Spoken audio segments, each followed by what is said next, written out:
Ladies and gentlemen, dear guests, good afternoon and warm welcome to all of you.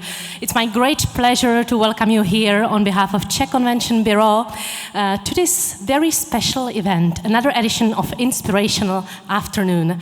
My name is Tereza Hofmanová, I'm the head of Czech Convention Bureau, and I'm going to lead you through this event. And first of all, I would like to thank you very much. Thank you for coming. Thank you for your willingness to share your ideas, maybe to learn also something new. And I know some of you have traveled a long way and sometimes a very difficult way.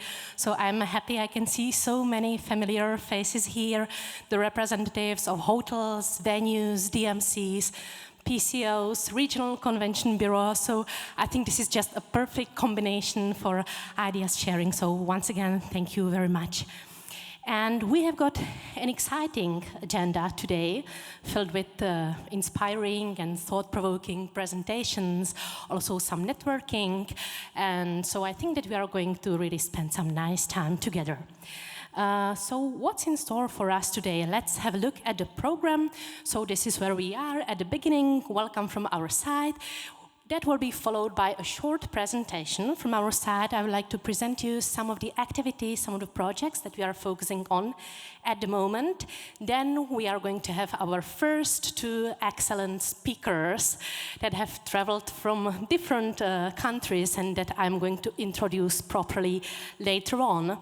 Then there will be a coffee break, which is going to be served in the second hall, which is just over there, and those of you who haven't been there yet simply have to see it, because everybody, I think, who came here for the first time told me how much you like this beautiful venue, and you haven't seen the second part yet.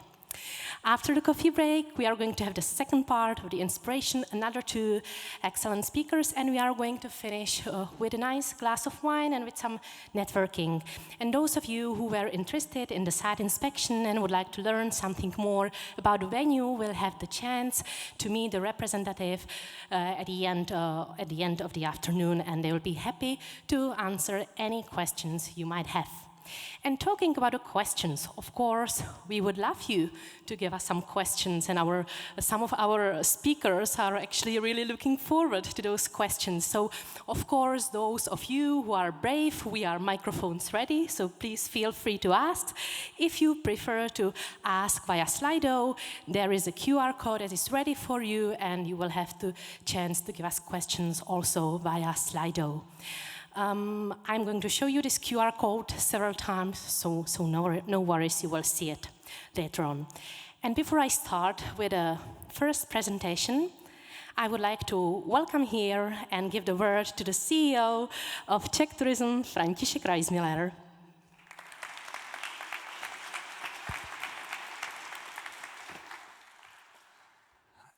Good inspirational afternoon, everybody.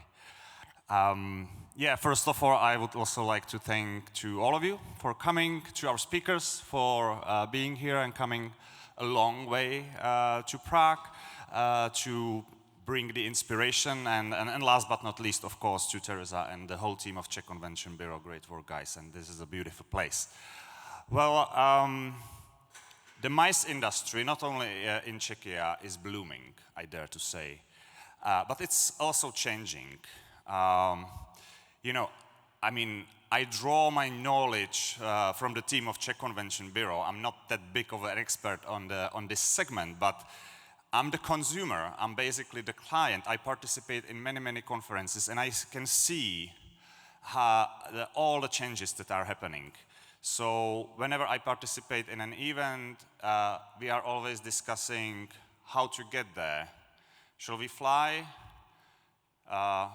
Will there be a big, CO2 imprint, a big, environmental impact from the conference? We have a speaker that came from London, taking a train. Thank you very much for that. That's a good thing, and also good inspiration for all of us. It's not always so easy. I heard it's only 3 trains coming from London to Prague. Well, I was planning my journey to Luxembourg, and that's 5, and that's a little bit too much, maybe. We are discussing how to actually organize the conference itself, if we should use a paper or, just some, digital tools. how to really decrease the environmental impact on the destination when a convention or a conference is happening. And I think these are the most important trends and changes that are happening to the industry. And that's why it is great to have afternoons like this, to share the experience, to draw the inspiration, and to learn about the future of the industry. And that's why we are all here. So that's it from me. I just want to wish you a nice afternoon and enjoy all the speeches and draw the inspiration. Thank you.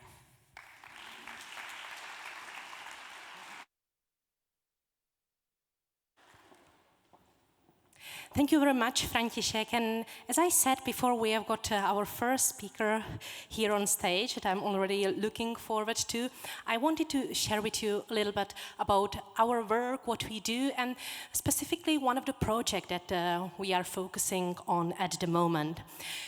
Of course, you know that, or I think most of you know that the Czech Convention Bureau is a part of Czech Tourism Agency since 2010, and our activities are focusing on 3 pillars. It's of course the promotion of our country as a unique MICE destinations that we do in cooperation with you through the series of fam trips and trade shows, road shows, campaigns, etc., and also with the help of our offices on foreign market. Then the second pillar is the regional development, and this is where we really like to work with our partners from the regional convention bureaus, with which we can share some ideas, and we really enjoy this. And I'm very happy to say that at the moment there is a convention bureau in each of the regions, so we have got 14 partners all over our country, and you have the chance to speak to nearly each of them here this afternoon, and they are of course ready to help you when you are planning some event in any of the Czech regions. And the last pillar, the one that I wanted to speak about today, it's the international cooperation, of course, because this one is very important for us, and this is also where we take inspiration from, and we would like to present you this inspiration so that we could share it with you.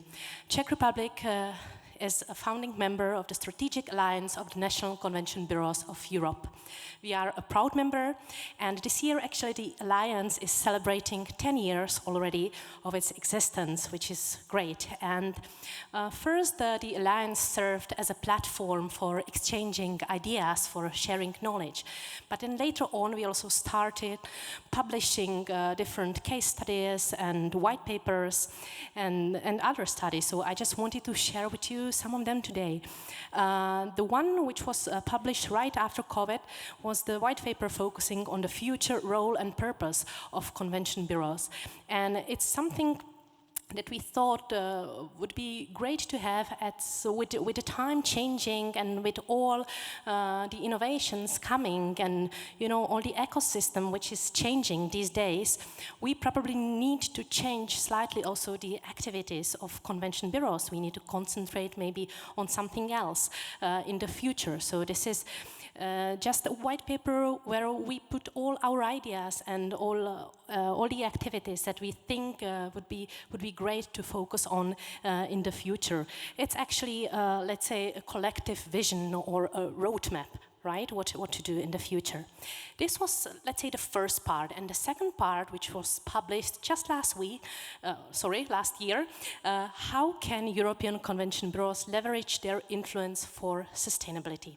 We all know that sustainability is a very big topic today. Probably in the future we will have only sustainable events.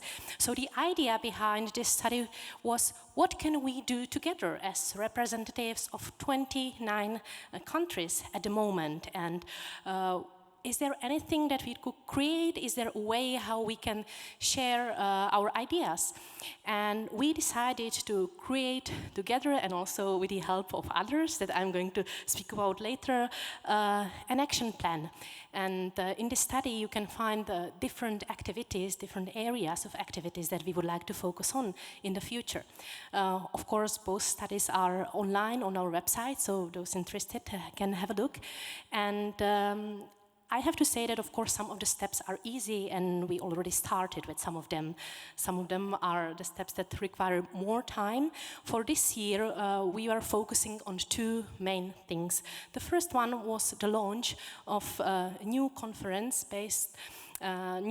that will be focused on sustainability, and I'm very happy we have managed to do this, and the conference is taking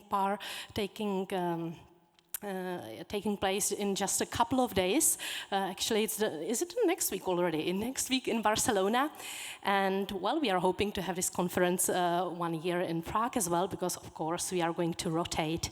And the second idea for this year was, let's create something together, some place where everybody could go if they have any questions regarding sustainability, and they can find their answers to their questions. Because what we realized that people generally know a lot about this topic, but very often they are confused because there are simply too many information. Yeah? So sometimes it's really confusing and nobody knows exactly what they should be doing.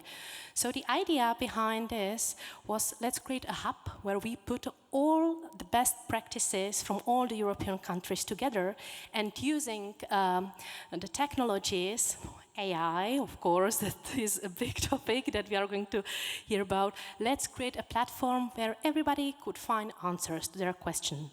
And here she comes. She, meaning Sustainability Hub for Events. This is the platform that we are going to launch very soon, let's say in upcoming month. Already now it's in the trial version. We are uploading there all the data. It will be accessible for everybody, and you will see that it will be very easy to use for you, and I think you will be able to find there lots of inspiration. Of course, we'll be happy then to work on this platform also with you, because it's only as good as we have there a lot of information, right? So this is where we are starting. We are going to have there some information, I believe a lot of information already at the beginning, and then of course we'll be happy to work with you to have there even more, and anybody can find there what they are looking for. So this is a very exciting project that we are looking forward to, and I really have to say now we are in the last steps, and very soon we'll be able to share more information, and of course then we are going to show you how to use it properly and what can be done with that. So this is the project I wanted to speak about, and I think I can already move to our first speaker. Before I do so, I am going to show you once again the Slido. Don't forget that if you would like to give us some questions, please feel free to do it. And I was speaking about the international cooperation, about the importance of that, and that's why I'm very happy that our first speaker today is actually my neighbor. Aneta Książek, I hope I practiced, yes. Aneta is the head of Poland Convention Bureau since 2019. She's a great professional, and for her hard work, she has been awarded several international awards. So let me name just some of them. I'm sorry, Aneta, you have so many of them that I can't say all of them. So Meeting Planner Power Award, which is the first competition dedicated to the events industry and seeking best execution and practices in all 3 sectors, 3 times. Also, for her contribution to the development of Polish tourism, she was awarded Merit for Tourism by the Polish Ministry of Sport and Tourism. And also, in 2022, she was among the top most influential people in the event industry in a competition led by Eventex. And Aneta is really eager to share her knowledge. She conducts didactic classes, and also she's the author of series of columns in which she analyzes reports and trends in the meeting sector, with particular emphasis on the activities carried out by convention bureaus. And today, she is going to share with us some of the best activities and case studies of Poland convention bureaus. So please, a big round of applause for Aneta Książek.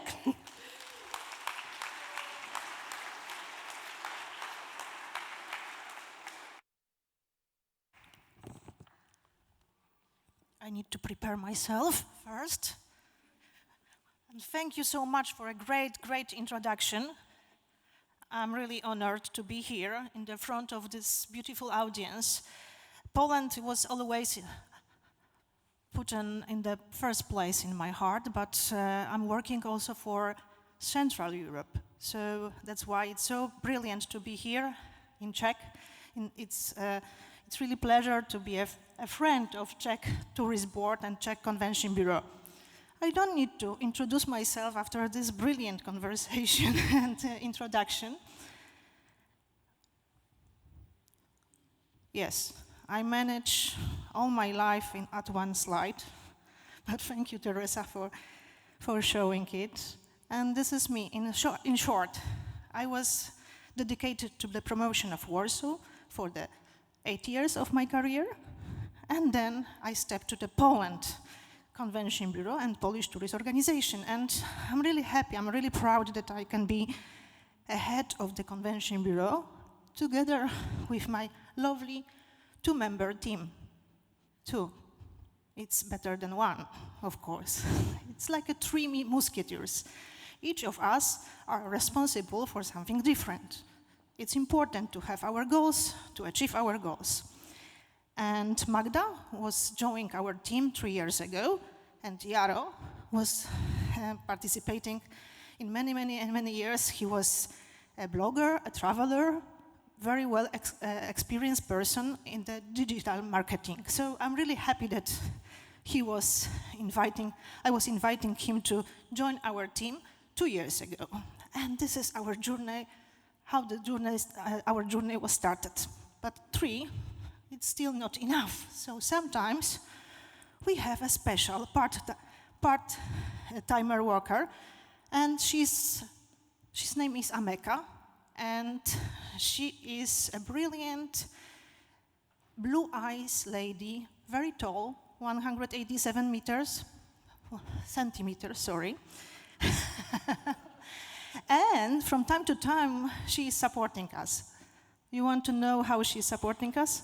This is how she's supporting us. Poland is a perfect place to organize international events due to its strategic location in the heart of Europe, modern infrastructure, and a wide range of venues and accommodations. The country offers a rich cultural heritage, beautiful landscapes, and vibrant cities, making it an attractive destination for business and leisure travelers. Additionally, Poland has a strong tradition of hosting international conferences and events, with experienced professionals in the meetings industry who can ensure the success of any international gathering. Thank you, Ameka. It's great to have you in our team. And our team, speaking of our team, Polish Tourist Organization was created almost 25 years ago, and Poland Convention Bureau is a part of it from 22 years. And as you can see, we have a different department, and from time to time, of course, it depends on the situation, we are supported by them. But also, we have 15 offices abroad, and I would like to also introduce you to Paweł, to our director of our Prague office. Prague office, I think, exists from last 2 years, if I'm correct. 1.5, yes. So if you have questions to Paweł, you can also ask in your Slido some questions about promotion of Poland here in Czech Republic or Slovakia. Well, it's not different than the Czech Convention Bureau. We are not different at all. We are also cooperating regionally with city and convention bureaus. We have 14 of them. We are cooperating internationally with 2 big societies, organizations like ICA and UIA. We are participating in our affairs, and this is very important to programs which we are running from many years. First one is dedicated to the professional congress organizers and incentive travel companies. And second one, we are running with others association, and this is dedicated for society, for the scientific academic professors and so on, and it's called Polish Congress Ambassadors Program, and right now we have about 320 active members, active ambassadors. So we have also, at the local level, we have also local clubs of ambassadors, which is very good because sometimes it's better to work regionally, locally, than at the national level. And we are speaking about digital marketing. And of course, we like to be, as a Poland Convention Bureau, we like to be a leader. And that's why we are creating a lot of possibilities to encourage our partners to be better into this and make it together. Because we believe that investing in people is the key to success. And this is how we create a special workshop, special project. It's called Event Profs Creators Lab. And we are meeting, from time to time, we are meeting with our colleagues for the workshop, but also we are leading special groups on LinkedIn. As well, we have individual conversation. And this project is dedicated to the three sectors, three groups. First, it's for the professionals like you. Second, it's for academics who are teaching young leaders. And the third one, it's of course young leaders, because we want to also teach them how to promote Poland. And in short, this is our success way. We are organizing it for about 700 people by now. And if you are thinking it's very, very costable, it's not. We are not paying a lot for this project, but it's very successful. We have also running 15th edition of our reports. We are really happy to be seen also on the international scene at ICA and UEA. And the question is every place attractive for the event planner? Of course not. This is a big jungle of the meeting spaces. And of course, we can say that Czech Republic or Poland has it all. We have venues, we have people, we can promote, we are seen. But is it enough? No, it's not enough. We need to have special tools, and I think that digital marketing is one of those brilliant tools. We are saying that content is king and distribution is queen. This is how we are doing it. Actually, before Yaro was coming to our team, we was running only website, Facebook page, and also I had the my own profile on LinkedIn. When he came to the office, he said, it's not enough. We need to do more. We need to be seen everywhere.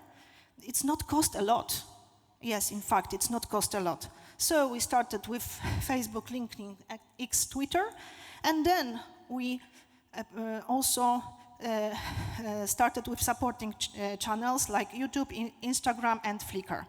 And of course, we was creating a lot of hashtags which are used by us and as well as our industry. This is how we are looking like on our social media. This is another stories.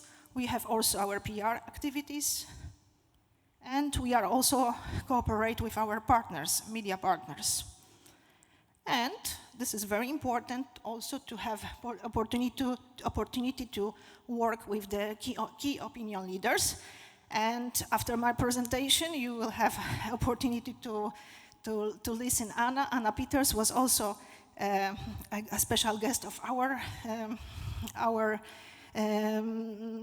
Let's Meet Gdańsk event, and this is what she was saying about it. I'm speeding you through 72 hours of discovering what makes Gdańsk great for business events. I'm staying at the Radisson Hotel and so on. So it's good to have right people on the right place to show the rest. And another influencer which I can show you, it's Edita, and we like to invite her for our next December meeting of our Creators Lab. Of course, very important, and from time to time we have extra money. Wow, we have extra money from our government, and this is how we are creating the paid campaigns. The one of them was created last year at IBTM. And also here we was cooperating with key opinion leader, Sina Bunte. Yeah, and the next part of the presentation, it will be about sensory marketing. How we are using what we are doing to be better, to be well seen at IMEX or IBTM. And again, I will say that this is a big jungle of the destination. And to be seen, you need to do something to be seen. So sometimes it's not about the money, it's about the idea. And this is how we was creating this idea for us. Music. Music is international language. So this is how we started to work with our ambassadors, musical ambassadors, Basia, Gewont, and we created also our song. I know I'm not going to sing today, but I will say one part of the song. It's "Come to Poland, the perfect place to host your events with style and grace." And we was singing, all our stand and our guest was singing this song. So we have a musical mornings every morning, each day at IMAX or IBTM. We have our musical mornings. This is how it looks like. That's the IMAX 2024. This is our singing part. And also we are using our partners, our exhibitors, and we are asking them to be very, very active at the show. We know that they are very busy because they have a lot of meetings, but at the end of the day, it's good to post something. And this is the result of the Barcelona Fair. We are also cooperating. We are inviting to our stand also some key opinion leaders. And we have some materials about that as well. Hi, I'm Jan from Poznań Convention Bureau. Poznań, one of the oldest Polish cities, so you can... Okay, thank you, Jan. You know what I mean. That everybody of you, if you are participating in IMAX or IBTM, you can be a part of this story, together with Czech Convention Bureau. Sensory marketing is also about emotion, about creativity. So this is how we create something special for the last edition of IBTM. And actually, for those people who will be very, very keen to know what is in this box, the prize is yours. You can ask me a question after, and some of you maybe will get the prize. We also created Spotify list of Polish songs, including Let's Talk Business songs. So I invite you also to check what is going on and listen to this beautiful music. Media Corner. It's obvious that we are cooperating with media. We like to visit them, say hello, and say them about our newest activities. It's working. The power of connections is the best. It is the best what you can do. And also, these buddies are really great. IMAX Digital team. They are doing amazing things in the internet. Just have a look.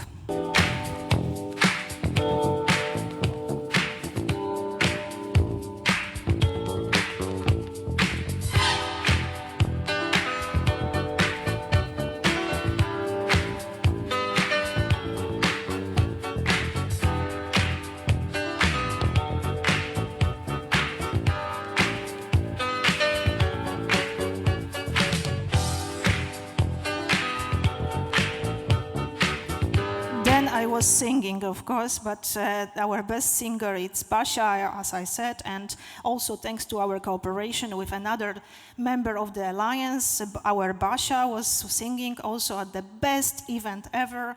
Everybody knows Norway event, and we ask our DJ Fox to let her to sing with him, and this is the result.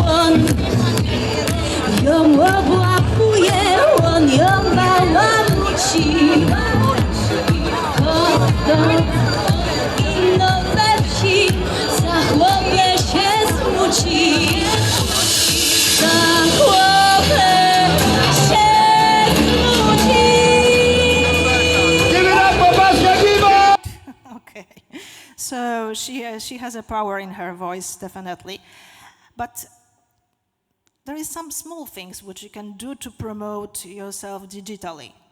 This is autoresponder. Everybody are using it, I hope. So this is how we are using it as well. We are inviting our guests to visit our stand at IBTM. Actually, this is it. Okay, let's talk about the results, because it looks like a great fun for us. Yes, it's a great work. It's also a big fun for us, and we are really happy to have good results of this fine game.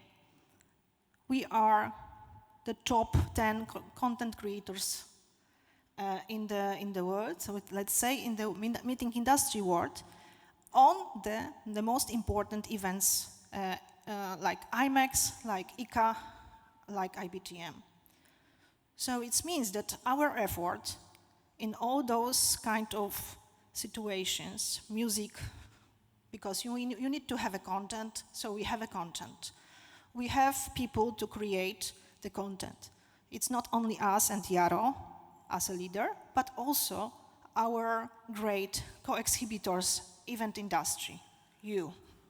You can also support Czech Convention Bureau. The same like our colleagues from Polish tourist industry. They are doing it. Results can be really impressive. This is how we received the sponsor data report about our musical mornings. The score is 5,594 people. So half of the people which was inviting to the show, so hosted buyers, visitors, and also exhibitors. So half of them was watching our concerts. And there was more or less 6 minutes spending at the concert. I don't think that we will manage this kind of score without the concerts, without our activity. Takeaways?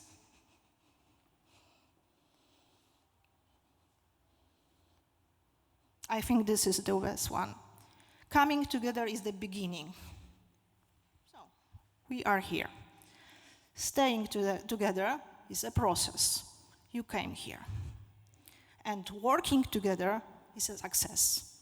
So I hope that you will have a lot of opportunities to cooperate, to work with Czech Convention Bureau, and that you will be having the next year the great results. Digital world, it's the most powerful word, but of course personal meetings are the key. But both are the key to success. So thank you very much for your attention. Sorry, I'm a little bit stressed, I must say. I prefer to have a smaller conversation, so I hope that during the coffee we will have also opportunity to talk. Thank you so much.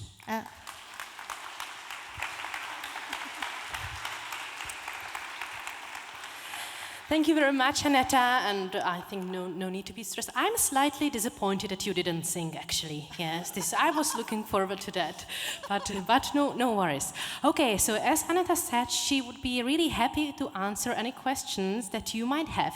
And before we check the Slido, we will give a chance to those who would like to ask something with a microphone. So is there anybody?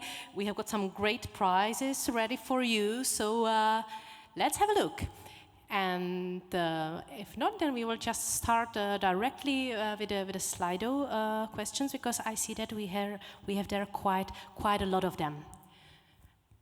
All right, so let's start then with a Slido. So if you would have to name only one thing that makes Poland so successful among Czech travelers, what it would be? We have a Baltic coast. So I think that you like to visit us. And speaking about the differences between our industry and your industry, I think that we are just much more bigger. And as Prague, it's well known at the international level. With Poland, it's not necessarily so clear. We have Krakow, we have Warsaw, we have so many other destinations to choose. So it's not easy also to promote, because each of them, they are different. So my answer is that it's complicated, let's say. All right, and we can't see who asked the question because it was put as anonymous. So if somebody would like to get a prize, you can just raise your hand, because otherwise, I'm sorry, we are not going to give you anything, and then we are going to share it with Aneta. It will be great. All right, so let's try another question, Aneta. I don't know if you are able to share your yearly budget. So this is the question that we have here. Well, the yearly budget is also divided for central budget, which is based in my hands in Warsaw, in a Polish tourist organization. But also it's divided, it's spread to our offices abroad, which they also doing some activities dedicated to the meeting industry in cooperation with us. So, for instance, our Madrid office or our Berlin office, they are covering the budget of our stands. So I would say that the half of the budget is outside, and the rest is inside. It's in Warsaw, and this budget I can account like €500,000, something like that. So it's not much, actually. It's not enough, let's say, but it makes me. I just need to be more creative, you know. Because it's not. It's year after year. It's the same budget, so I really need to cooperate with other partners to bring other ideas, which will be successful. Yeah. So I'm always thinking, okay, I do have nothing, you have nothing, but all together we have something. So this is how we are doing. This is the key to success. Don't account that Czech Convention Bureau will do everything for you. No, you need to do it together. Okay? This is because this is the power. They can be a leader, but they will not do it alone. This beautiful meeting, it's one of this. It's a great step. Congratulations, Teresa, because you have a great potential. I see the familiar faces, Lenka and other. So it's a great potential, but don't wait. Cooperate. Be proactive. So it's not about money. It's about ideas. It's about knowledge. It's about power of people, I would say. That was nice. Thank you. Thank you very much, Aneta. We had lots of other questions. I knew it that you would prefer asking via Slido. I'm sorry about it, because then I don't know who posed the question. But anyway, let's do it this way then. Aneta, so we have got here another question for you. Which digital tool for promotion is the most efficient in your opinion? So what do you think? Well, it's depending on the needs, but I would say that the number one for us, it's LinkedIn. It's professional, it's give a lot of inspiration, and also it's also a good place to make some activities, and I think that this is the first one I would choose. Okay, then I have got here a question from somebody who wasn't afraid to put here his name. Michael. Michael, how do you choose your KOLs? Well, it's not me. I have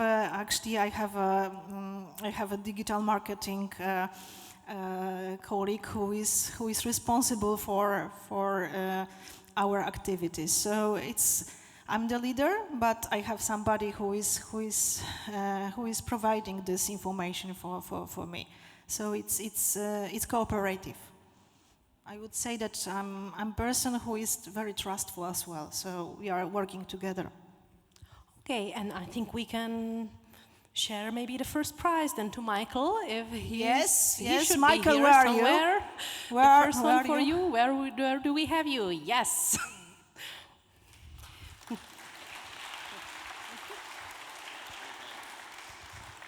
Congratulations. Please open it to and show us to the public what is inside of this secret box. Now I am really curious. Yes, it's not a bomb.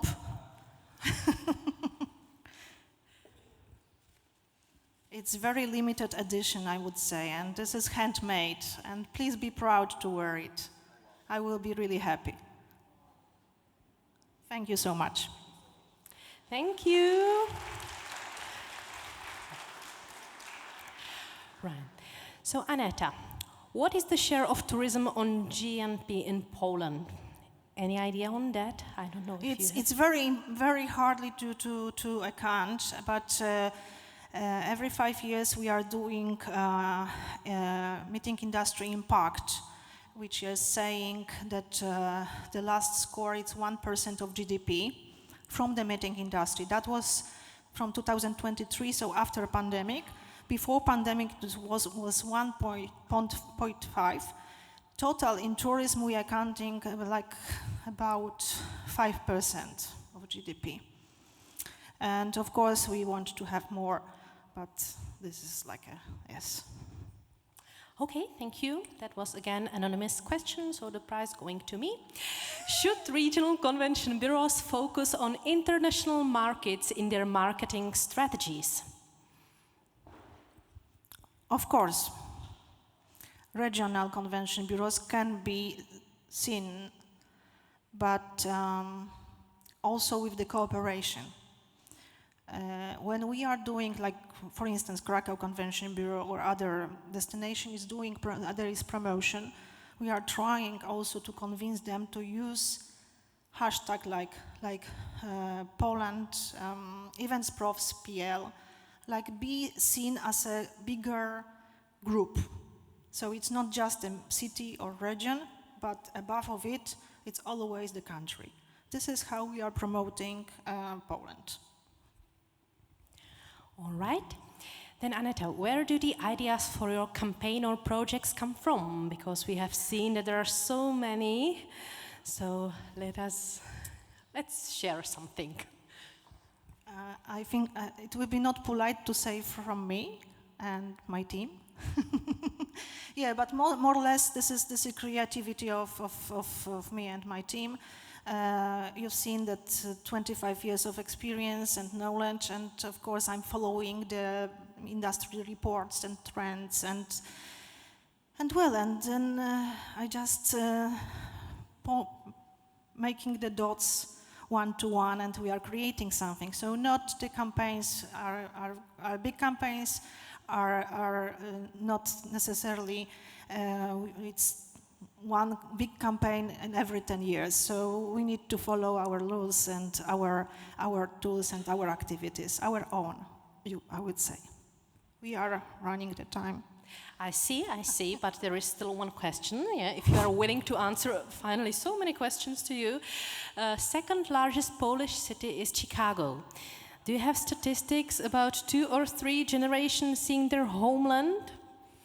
We all know how difficult it is to get statistics in tourism, so now Oops, I'm really I was curious. not prepared for this kind of question, but you know what I can do? I can call to the director of our Chicago office. And later on I can come back and share the information with you. But that's true. We have a big population of Polish people based in Chicago. And actually we are having dedicated campaigns to these young people, second, third generation. They are not speaking at all Polish, and sometimes they just don't know anything about it. So it's a big challenge, but we manage it.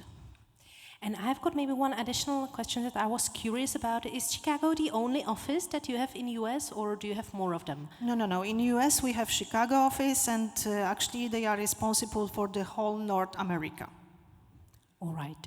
We have New York then, so that's fine. But don't forget that we have brand new office in Prague.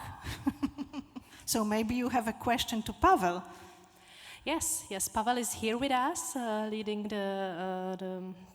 the office here in Prague. And of course, if you have any question for him, as well. He would be very happy to answer it, because I might have a question actually, if I can. Yes, we were speaking yesterday that Pavel is responsible not only for our market but also for Slovakia. So I was wondering whether there is some kind of a different approach when you are promoting your country in our country or in our neighbors, because there are of course the things which probably would be similar and maybe very different. Maybe ask for the microphone, please. Yeah. Dobrý den, hello. There are so many differences between Czechs and Slovaks. First of all, and let's say the most important question, and you wouldn't believe it, is the border, because Czech-Polish border looks, there are some, of course, there are the giant mountains, Krkonoše and other mountains, but still there are a lot of ways how to get to Poland and back. In Slovakia it's much worse. There is no highway. We got 1.5 highway coming from Czech to Poland. In Slovakia there's no highway. There are no flights. The only flight is from Košice. No flights from Bratislava. There is no train connection from Slovakia to Poland and back. So, see, this is like, we always say that our situation, like working in Slovakia to promote Poland, is like 20 years ago here. So we're starting from very beginning in Slovakia, but here it works pretty well.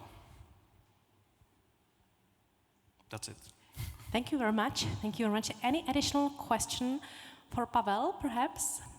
We have got here 2 very last questions. We are running out of time, but let's maybe, thank you very much. Let's have a look quickly. I think these are more for you, Aneta. How do you motivate people at your events to do that wonderful collaborative marketing for you and keep them open to be proud sharing your content? Do you keep on later contact with them? Bashka asking. Hello, Bashka. Where are you? Thank you for the question.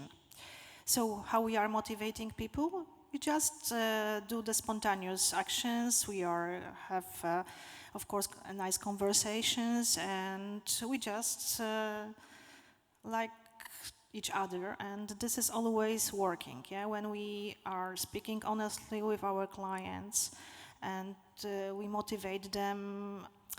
But actually, this is not about the pushing thing.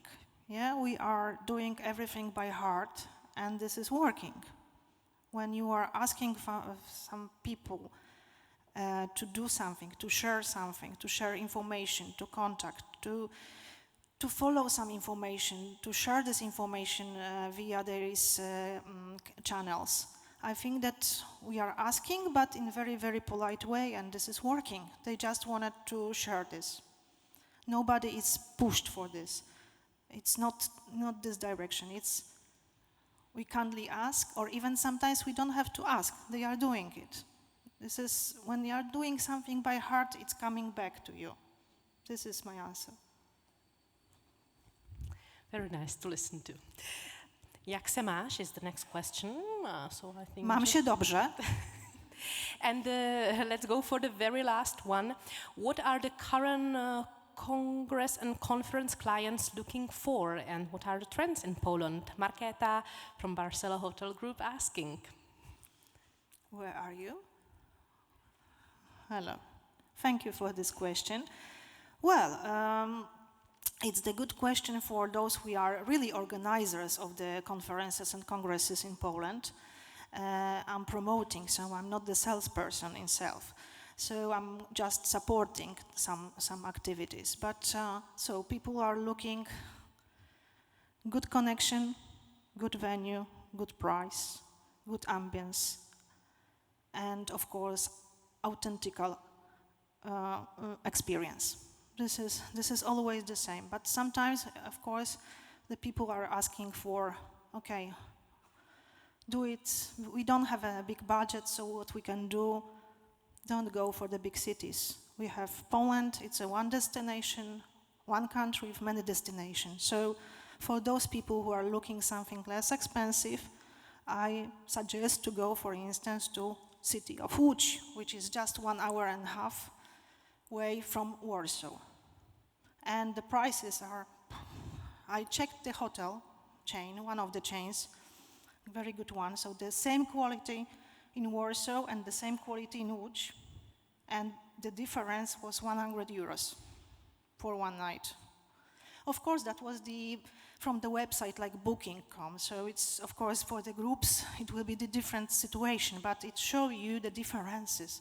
So if I advise, I would advise the secondary or third cities.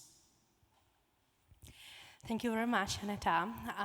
As I said, unfortunately, we are running out of time, yes, but of course, Aneta will be here all the time. But 2 prizes, yes, so those brave ones who yes, pose the questions. For Baśka, I have one for you, and for Marketa, the second one. Yes, the second one, and so this one goes to you because you deserve, my darling. Thank you very much. Helping me very, very much in this I situation. Thank you so much. Thank you very much, Aneta, for your great presentation.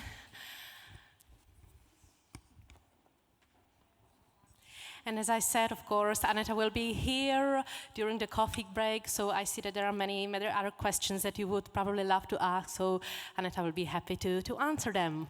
Well done. All right, and let's move to our second speaker that I am really looking forward to, and it's nobody else than Anna Peters. And Anna is the creative director of Evolve Events. She has over 2 decades of experience delivering events both in the UK and internationally. Renowned for her advocacy within the industry, she has been honored with the Events Influencer of the Year award, both in 2023 and 24. Anna leverages her platform to highlight emerging trends and news within the event industry, passionately promoting the benefits of slow, sustainable travel and eco-friendly destinations. And her dedication to sustainability has earned her the title of Power Green Champion in 2023. So I'm sure by now you know that's the lady who came by train yesterday, and she will share her experience with you. Currently, Anna is also developing a new podcast for the MICE industry, which focuses on sustainable destinations for events. So please, big round of applause for Anna Peters. Anna, floor is yours.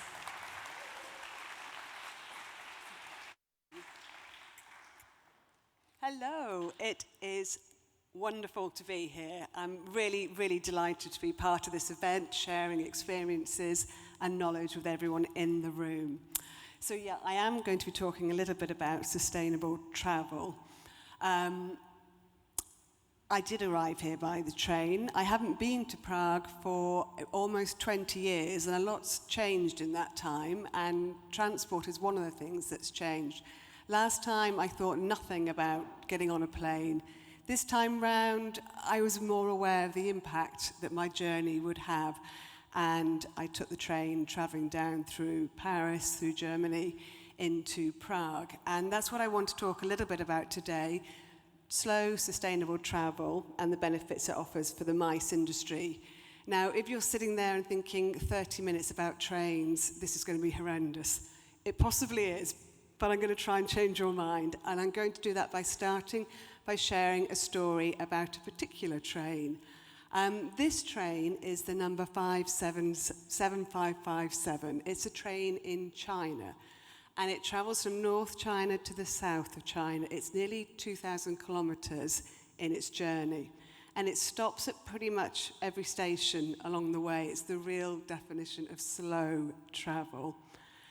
Slow because of the journey, but also slow in terms of the benefits. It's a special train. It's taking people on board to sell on the market. And back in 2021, the crew on the train realized they had an opportunity that the people on board would be able to sell their goods to other people traveling. So they were selling dried goods, flowers, fruits. It was a real kind of cornucopia. And it was made possible because it happened at the same time that 5G arrived in the area. So the people who were able to sell by taking payment on the train, and the people who were traveling on the train were able to have this really rich, local, authentic experience. It's a cross between modern technology and tradition, and it's the kind of crossover that we're seeing a lot in events at the moment. Something really wonderful where it's a win-win for the local people, but also a win for the people on the train who get to have this authentic experience. And I would argue the sort of thing that you couldn't really replicate on a plane. It's also a journey that I think reminds us of how wonderful travel is. It takes us, as we know, out of our homes, out of our comfort zones, and gives us an opportunity to connect with others. And that's what events are all about. But the days of carefree travel are kind of behind us, I feel now, as we all recognise that there's an impact when we're travelling and a consequence of our behaviour. And how we get that balance right is becoming more and more difficult. We want our travel, we want our events to be a force for good, but we're increasingly aware of the impact on the local communities, and especially in over-tourism, where I think all of us have been very aware this summer you can't open a newspaper, turn on the news, without seeing somebody, some destination, rising more and more concerns about over-tourism. And that kind of sentiment of tourist goes home, it's almost been a rallying cry across the whole of the summer from lots of destinations here in Europe. And I think slow travel is an opportunity here, because slow travel isn't just about how you get somewhere. It's responsible travel. It's about what you do, where you choose to go, and how you behave when you get there. Instagram is a great tool for showcasing destinations and activities when you arrive, but it can also lead to over-tourism. I know that the Paternoster lift here in Prague, for example, that's regularly on Instagram, people going up and down the lift, so much so that they've now had to put payment mechanisms to control the flow and protect that for the future. So that idea of how we keep travel, how do we keep it as a kind of force for good? If you go back into the 17th century, there was that idea, wasn't there, the grand tour, where everybody wanted to travel to see as many destinations, take in all the big hitters in one journey. And I think that's changed now. We're not trying to see as much as we can as in a short period of time as possible. We're starting to look for lesser known places, places where you can have that authentic experience. And tapping into that is small town travel, destinations that take travellers off the beaten track into unexpected discovery.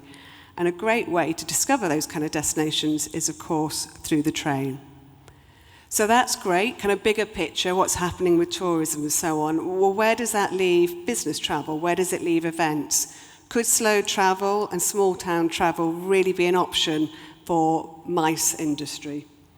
So I'm going to talk a little bit about that today. Before I get into that, I'll just give you a little bit of context about me and why I'm here, in particular to talk about slow travel. So I grew up in a small town in a place called Cheshire, which for most people, I'm guessing here, don't know where that is. It's up in the northwest of England. It's a farming county, and it's the kind of place that if you live there, you want to get out of it. So train travel was really important. I was lucky. We had a larger town living near to me, a place called Crewe, which happens to be one of the most historically significant stations there is. As stations go, it's something of a legend. Built in 1837, it connected four of the great cities of England together, Manchester, Liverpool, Birmingham, and down to London, and then later into Holyhead, connecting England with Ireland. When it was built, it was the kind of era of railway mania, and it was seeing over 1,000 trains a day going through its platforms. Fast forward to when I was a teenager there, the trains were a really important part of how I grew up, of everyday life. We had a train that doesn't exist anymore. It's called a milk train, and it would take the milk and the newspapers into the city for people to have them the next morning with their breakfast. It would go into Manchester empty. Now, this was back in the 80s, 90s, when Manchester was leading the way with its kind of club and rave culture. It would go in, and it would meant to return empty, but it would actually come back with lots of tired clubbers And for me and my friends, it was a great way to get out of that small countryside town and experience something bigger and connect with other people. So trains, for me, were always more than travel. Later, as a teenager, interrailing was an incredible way to be able to afford to discover Europe. If you live on an island and you're used to just looking up at the same destinations on the board, to suddenly be in Europe and see that you could just jump on a train and go to the most glamorous destinations without any problem at all, I'll never forget the excitement of the first time I did that. But then later, as I grew up and entered the world of work, like a lot of people, I kind of forgot about trains. I put them away, a little bit like that once-loved teddy bear back in your parents' bedroom, getting dust on the shelf. I stopped using them, and I fell for the convenience, speed of flying, and for myself for work, and also as the best way to connect with delegates and take them out. And back at that time, there were 100,000 flights taking off globally every day. So I certainly wasn't the only person who just thought flying was the best and cheapest way to get around. But that was until the pandemic, and everything stopped. Travel stopped. It was an awful time for everybody. It was a particularly bad time for all of us in our industry. But it wasn't such a bad time for nature, which kind of had a little bit of a reboot. And I think we'll probably all remember those images of dolphins coming down the Bosphorus, seals swimming at the Grand Canal. So much so that when events started to return, we wanted them to come back better. And for a lot of us, coming back better meant that they needed to come back as sustainable. And that's still true today. There's lots of statistics out there talking about the desire for people who are holding events to make them more sustainable, and people that are attending events wanting them to be socially responsible. So there's this big drive to have a better future ahead in the MICE industry. And for most people, our agency, and I'm sure a lot of people in this room, we all focused on things like how to reduce waste, how to get rid of single-use plastic, how to bring down production, energy consumption, all really important things which have had a massive impact. But one day I heard a statistic that travel can contribute up to 80% of an event's carbon footprint. And that kind of stopped me in my track and thought, are we really focusing our efforts in the right place if getting people to and from an event is where the bulk of the harm can happen?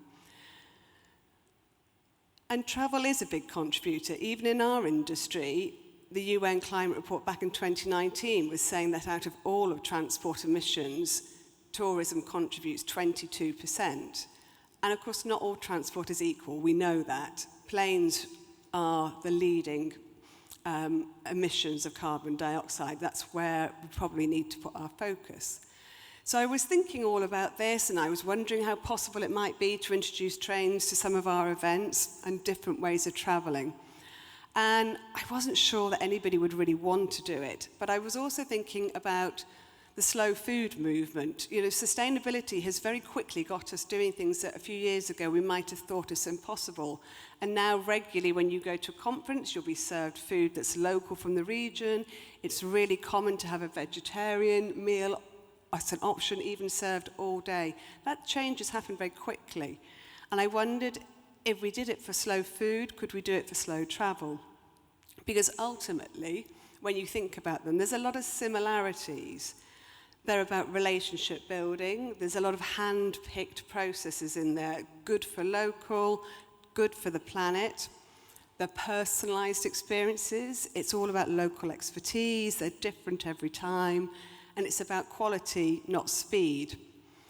It's about making the whole journey part of the experience. It's not just about getting from A to B. So I thought, yeah, maybe we can give it a go. And that's what I did. Over the last couple of years, I've become something called a flexiarian, which is maybe a new word for some of you. It's one of these made-up words.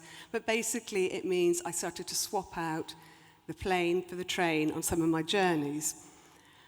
And the big thing, I think, that happened when I started to do it was I shared that experience. I talked about it. I shared it on social media, and I shared it in the press. The Swiss have a name for it, which I'm probably about to butcher, but it's along the lines of Tagsgrit, which is about train bragging. It's a more positive experience than flight shaming. And that's what I'm going to just share some examples of today about how shouting about something can actually influence change and benefit destinations. Because after all, the events industry has such a powerful platform to drive change. We're so visible. And it's incredible to witness how quickly change can happen when you share your experiences and demonstrate climate leadership. So a couple of years ago, I travelled down from London to IBTM in Barcelona on the train. There were only 4 of us on that group. But as I said, I talked about it, and I was overwhelmed by the response. I had so many people messaging me, DMing me, wow, I didn't know you could get there by the train from London. How did you do it? I want to do it too. So by the time May rolled round and we were going down to IMEX in Frankfurt, there were 30 of us on that train, so much so we were able to take an exclusive carriage and do some onboard activations for the group. And we had buyers, venues, associations. We picked up colleagues from Brussels who joined us on the train. We even had people coming in from America who had taken a long-haul flight and then were experiencing their first time of taking the train in Europe. We kind of all got on the train almost as strangers, but by the time we arrived in Barcelona, we were all friends, and the networking that you would have done at the trade show, we'd already started it on the train. It was a real success. And since then, I've been going out with more and more groups across Europe, because swapping out the train actually is really powerful. Even if you just took out 2 short flights, and it might be 1 flight in and a train back, or it might be reducing 2 of your journeys across the year, but just 2 a year is actually better for the environment than being a vegan for the whole year round. And more of us, we know this, want to do it. There's a real rise. You know, we see it in the leisure market. There's such an appetite now for sustainable travel. We've got 61% of people who want to make travel more sustainable, 54% who think that green credentials of your destination or where you're staying are important, right through to people who say they're prepared to pay more, and people who are actively planning to travel by the train and other sustainable methods in the future. And the good news is we have all these people who want to do it. The great news is it's becoming easier. We can see that in Europe there's a commitment now to putting more high-speed rail network across Europe. We've got emissions that have been committed to by countries to become carbon neutral in their travel. France, as everybody here will know, have now banned flights where the equivalent journey on the train would be less than 2.5 hours. And other countries such as Spain, Germany, and so on also now considering that ban. The UK is sadly lagging behind in this area, as it is in various things in Europe, but we have a new government, and I'm optimistic that that might change soon. So across all of these journeys, what have I learned? My biggest takeout, and I would like to share today, is that talking about sustainability, it's just not enough. You're not going to get people wanting to take the train to your events if you just tell them it's sustainable. There's a guy, if you're on Instagram and TikTok, there's a guy called Francis Bourgeois. I don't know whether he's big here. He's very big in the UK, and he's what I would call like a real kind of train geek. The picture that you can see here is when I bumped into him on a train. He's wearing a jumper. The pattern on that jumper is a reproduction from the chair cover from a UK train back in the 1950s. That's how niche his love for travel is. But what he does is he wears a GoPro on his face. So when he's traveling on the train or trains coming in, you see every reaction that he has to his journey. And his reaction is one of pure and utter joy. So much so that anytime he posts on Instagram or TikTok, the number of likes that he gets is up in the millions. And it's that joy that people tap into. It's not the train. They're tapping into that joy. So my kind of big message is focus on that. We should all try and be a bit more Francis when we talk about our events and our travel, because ultimately, if you want to motivate people, well, none of us like to be told what to do, and none of us like to be told what to do, even if it's good for us. You're going to help me out with this quotation. Firstly, the pronunciation, and secondly, is this a thing? So I was told that there was a Czech TV program from when people were children, and the song was all about statistics is boring. Now, I don't know whether that song is true, but I certainly know the sentiment is true. So if you're just talking about the stats, you've had it. People are going to turn off. You've got to tap into the psychology, and you've got to nudge their hierarchy of needs. Basically, you need to show them, not tell them, that the train travel experience of your event is going to be enjoyable, it's going to give deeper connections, and it's going to give a more authentic experience. Basically, you're going to be able to start the event from the moment you leave rather than when you arrive. It's not particularly easy. It does require a change in mindset. You know, we're very used to, as delegates, being taken from A to B, just dropped in and picked up and looked after. So if you're taking groups on the train, you need to help them on the way. So that might be an onboard activation. So in here, we've got people doing food tastings, we're doing groups doing quizzes where they're learning about the destination they're about to go to. We've got people relaxing, crocheting, having a laugh, even a photo of me having a little cat nap that somebody managed to capture. So help them think about how they're going to spend their time, because there's quite a lot of obstacles to overcome. This is from a workshop that I did with a group of event professionals in Antwerp. And some of these thoughts are probably thoughts that you all have about train travel, especially taking groups out, about the concerns for the cost, what happens if there are delays, how do I manage connections. There's a lot of concern that people have before they travel. So it's a big jump to get them from those concerns to loving the experience. So I think you really have to focus on shouting about the journey. There are 3 things I would recommend you focus on the most, and the first one is time. So when you talk about time, I think it's important to think about the whole journey, not just the travel journey. So if you look at a flight journey, people are just looking at the time, it's up in the air. If you actually consider the amount of time when you're doing your transfer, it can spread out where you're sitting in traffic, not moving. Train stations, after all, are often based right in the heart of the town you're visiting. So you're reducing that time travel. You're also reducing security checks, check-in times. All of that thing is compressed on time on the train. What I would say is just because you can, in Europe, jump on a train 2 minutes before it leaves, it's not necessarily a good idea. Delegates don't like being rushed across platforms. If you take groups of Americans, as I have, they tend to really max out on that potential of taking large suitcases. So rushing across a station in an area like here where it's cobbled, you want to build in a little bit of buffer time for sure, so that's a top tip. Second one is comfort. This is a real win-win. If you think about flying people in where you're squished in, seatbelt, dreaded middle seat, can't move, only the back of a head to look at. Whereas if you compare that to a train where you can get up, you can walk around, you're sitting opposite, face-to-face, spontaneous conversations are likely to happen. It's the social way to travel, it's a relaxing way to travel, it's the way to give your delegates really good well-being so that they arrive recharged, rested and ready to go. And I would give a top tip as well, don't underestimate things that to you, you might take for granted. So in the UK, double-decker is a name for a chocolate bar. Double-decker train here is something of real excitement if you're from the UK. You know, delegates will go crazy to sit on that top double-decker of a train. So shout about the things that you don't think are exciting.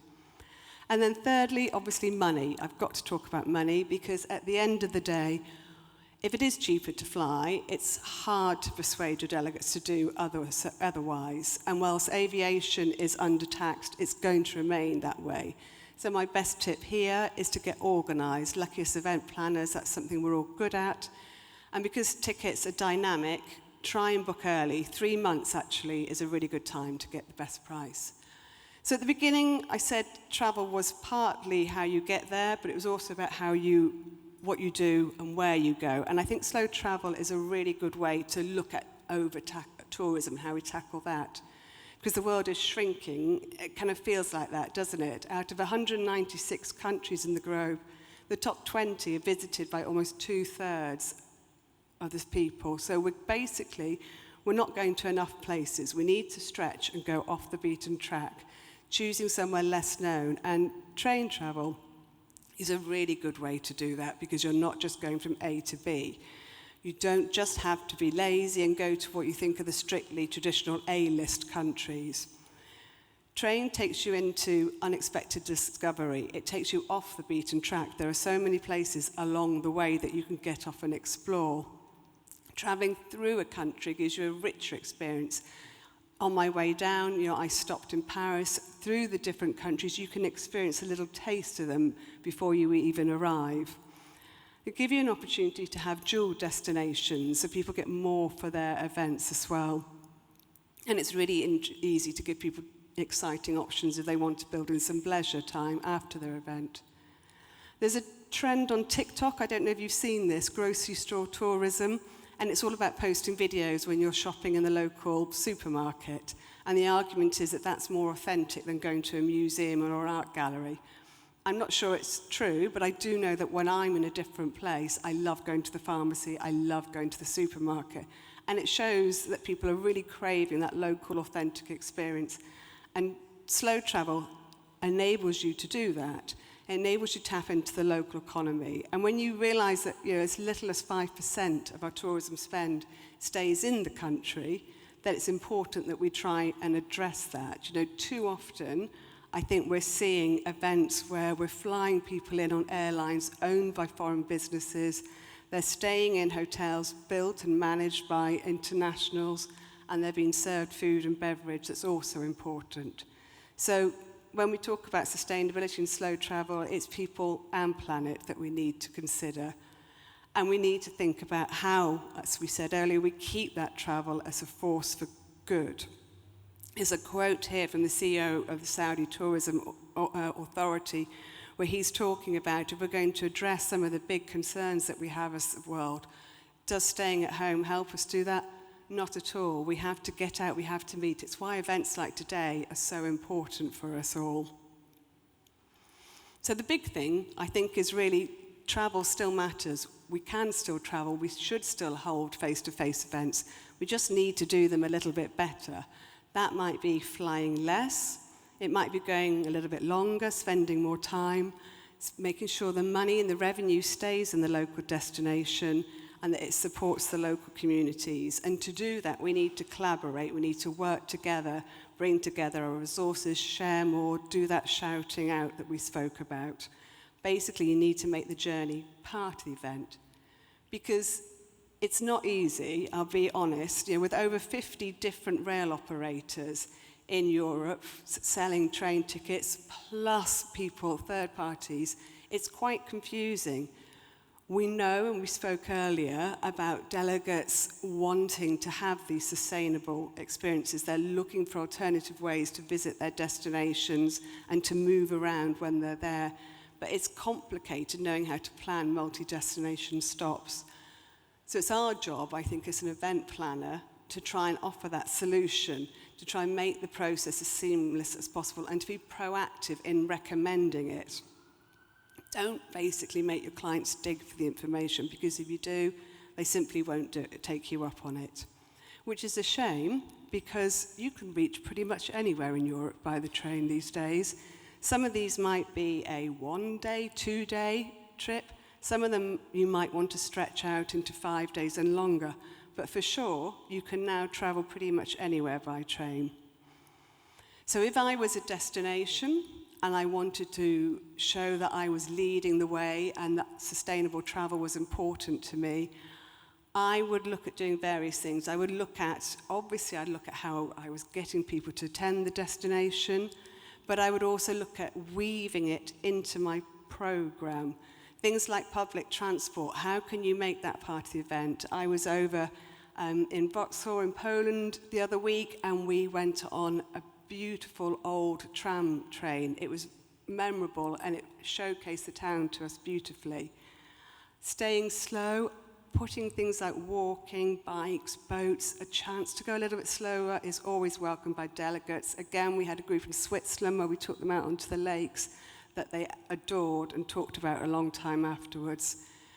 Go beyond the obvious. I was in Duisburg recently, a town that would never have first come to mind, but I was able to go there because of the new Eurostar link, and it had a really inspiring story about creative regeneration.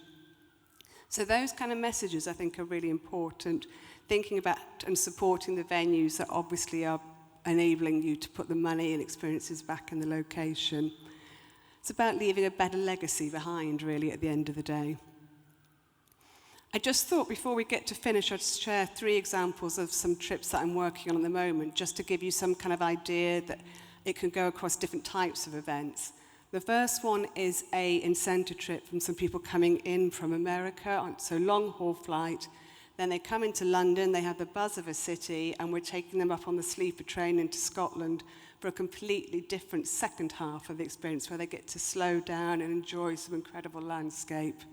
They'll be coming in on the sleeper train, coming in to a station that can be completely privatised, ready to welcome them. The second one is for a conference, which some of you may be attending. So the City DNA conference in Bruges next month. I'm working with them on that, helping them to encourage their delegates to arrive on the train with various prizes and campaigns we're running for that programme.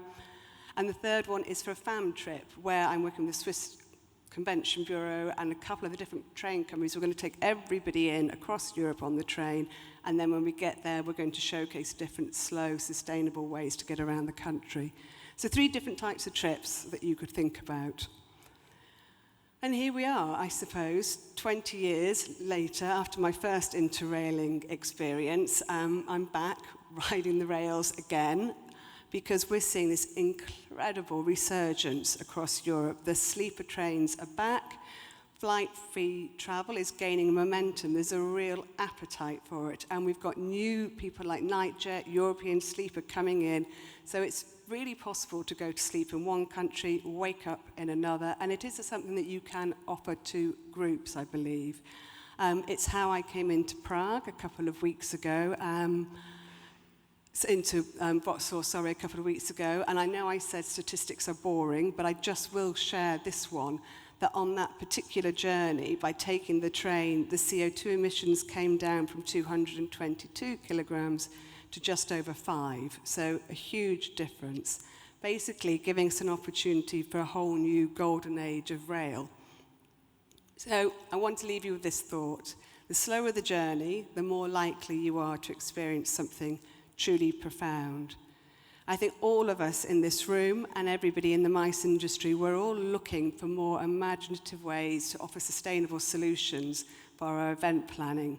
And slow travel is the perfect opportunity, I believe, to do that. It delivers that and more. Yes, it's sustainable, but it taps into well-being. You can relax, you can recharge, get away from distractions, discover something new, connect, stay for longer, and leave a better legacy. And I think that's what we should be focusing on. So that's me. I would love to hear about your journeys, your experiences, and you can stay connected with me at Evolve Events. Thank you.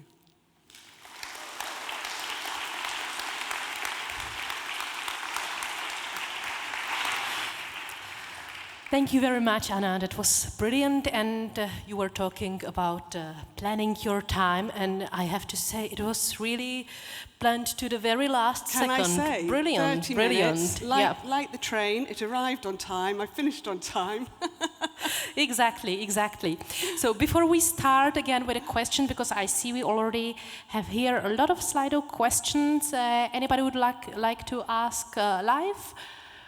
No? Yes? Yes. So if you please put the microphone on for a question from the public. I would be interested, are you the one who is selling the idea of going by train, or do people ask you specifically whether this is something you have in your portfolio? Yeah. So I should just be clear, I don't have prizes. So, you know, if that's impacting anybody wanting to ask a question, there are no prizes with my presentation. And I'm not going to share mine. Yeah, it's mine now. So when I started to do it, it was very much something that aligned with my values and the values of my event agency. It very much reflected the kind of destinations that we were starting to recommend. So we started to put in slow travel into our proposals, whether people were looking for it or not. But people weren't coming to us. It was really when I started to talk about it, that's when the switch. And I think it is because of this thing that I was saying, that if you say to somebody, oh, you could just fly here, or you could go somewhere, it might take you a lot longer, it might cost more, there could be a delay on the way. That's a hard sell. If people see the experience, it changes their mindset. So when we were going out and we were doing activations on board, or we were arriving, we would have time in Brussels, and we would be having a lovely beer and maybe some mussels at the Grand Place, or would be coming into Paris and eating at Le Trembleu underneath chandeliers. Well, woo, people were interested in that suddenly, for sure. So I think it started from our own initiative, and it's something that we're starting to see grow. And we have some people that are really happy to jump on board to it, and others that are still curious. But what we're really seeing is that we're opening a conversation with our clients that wasn't there before. Thanks. Thank you. Another question from the public? Then we've got like 7 minutes and 7 Slido questions, so I think we will have to be really fast. So what do you see as the biggest challenges or barriers to adopting sustainable travel practices within the MICE industry? I think it's probably still perception. So you have those obstacles to get over, for sure. And I would say, as I said earlier, time and money are probably the biggest challenges. I think knowledge, knowing how to book, where to go to, that can be a problem. It can put us off, I think, in the MICE industry. You need to feel confident when you're recommending something to a client that it's going to work. So I think it's quite good to have done a little bit of a recce of the route, to have gone out and worked out where the flash points are going to be, so that you can make sure that you're able to deal with that. I think putting in perhaps a few more people than you might do when you're normally taking groups out, having a couple more people on hand. And I think you've got to work with your suppliers. It's not, at the moment, a seamless experience when you're travelling through. That is about to improve. I believe Eurostar are just about to announce this week a new initiative where there are delays coming to the Eurostar or coming from the Eurostar. They will now honour with the other train providers the connection. So it's definitely getting easier. There are obstacles, and I think making sure you're informed and being available for your clients, for sure, really matters. Okay, thank you. What should be my main argument to my client why to prefer train to plane? I think because it's such a joy, such a rich experience. I think the sustainability, it kind of underlines the message. That's great, but it's not going to change your mind. It's going to be what they can do on the train that changes their mind. If you're traveling through, if you're going down from France, for example, down to Spain, you're really aware that you're traveling across the country. You'll leave the urban backdrop of Paris and you go through the big green vistas of France, and then it gets red as you're going into Spain and you see flamingos. When we were going across the border, somebody said, I think there's a flamingo, and everybody ran to one side of the train. And then we looked on the other side, there were hundreds of flamingos. And that's, you're not going to see that traveling over. You're not going to have that awareness of where you're going to in that connection. And the connection is really, really important, that fact that people can get up and move around. It's memorable. People get off that journey. They've been through an experience together, and it's brilliant as a result for groups, for sure. So I say I would put experience definitely as my sort of first message, over and above sustainability.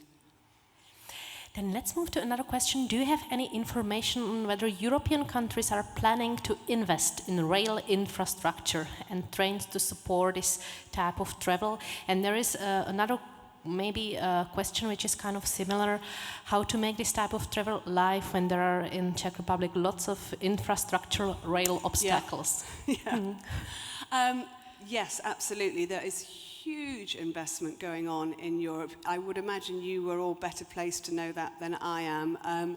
There seem to be new train lines opening up all of the time. So I have taken the sleeper down to Berlin, but there will now be a new TGV train coming down from France into Berlin. So the fast track trains are such a USP that you have here in Europe. In America, they don't have the TGVs, they don't have the fast trains. So when they come in here and they've flown in, the option for them to go and extend their trip and see other destinations really appeals to them. And there is a real possibility to do that. I think maybe sometimes know your train lines. Some are more reliable than others, we say. So I've been given choices of routes when I've been going across Europe, and there are routes and certain train providers that I might avoid because I know they're doing a lot of work on the line and haven't been particularly reliable. The thing about train travel, I think it's travel in general, isn't it? It's really easy to say, oh, there are delays or connections don't work. I can't tell you how many times I've been delayed at an airport in the last couple of years, how many times an airport has left my luggage at the original destination. Travel is tricky for all of us, whatever mode you're in. So having the right mentality is super important. I don't think it is for every group at the moment, but I also think that we can see more and more younger people want to either work for companies that align with their values, or they will only attend events that align with their values. So there's going to be a shift, and that shift I think will start to see people saying, I'm going to question whether I'm prepared to fly. And that might have been, perhaps a while ago, people might have said, oh, I'm going to do a virtual event instead. Those still have merit, but there is nothing like face-to-face. So I think we do have a kind of, it's important that we offer people options, and we're important that we think about the next generation that's coming in and what they will hold us accountable for. Was there something about Czech train lines? Because I won't be able to answer that. Yeah, it was about all the obstacles that we are facing here in the Czech Republic, yes, unfortunately. Yeah, I mean, all I can say is that bit was smooth sailing for me. Yeah. That bit was one of the easiest bits of the journey. So, and then I got to arrive here. I mean, that is another big thing.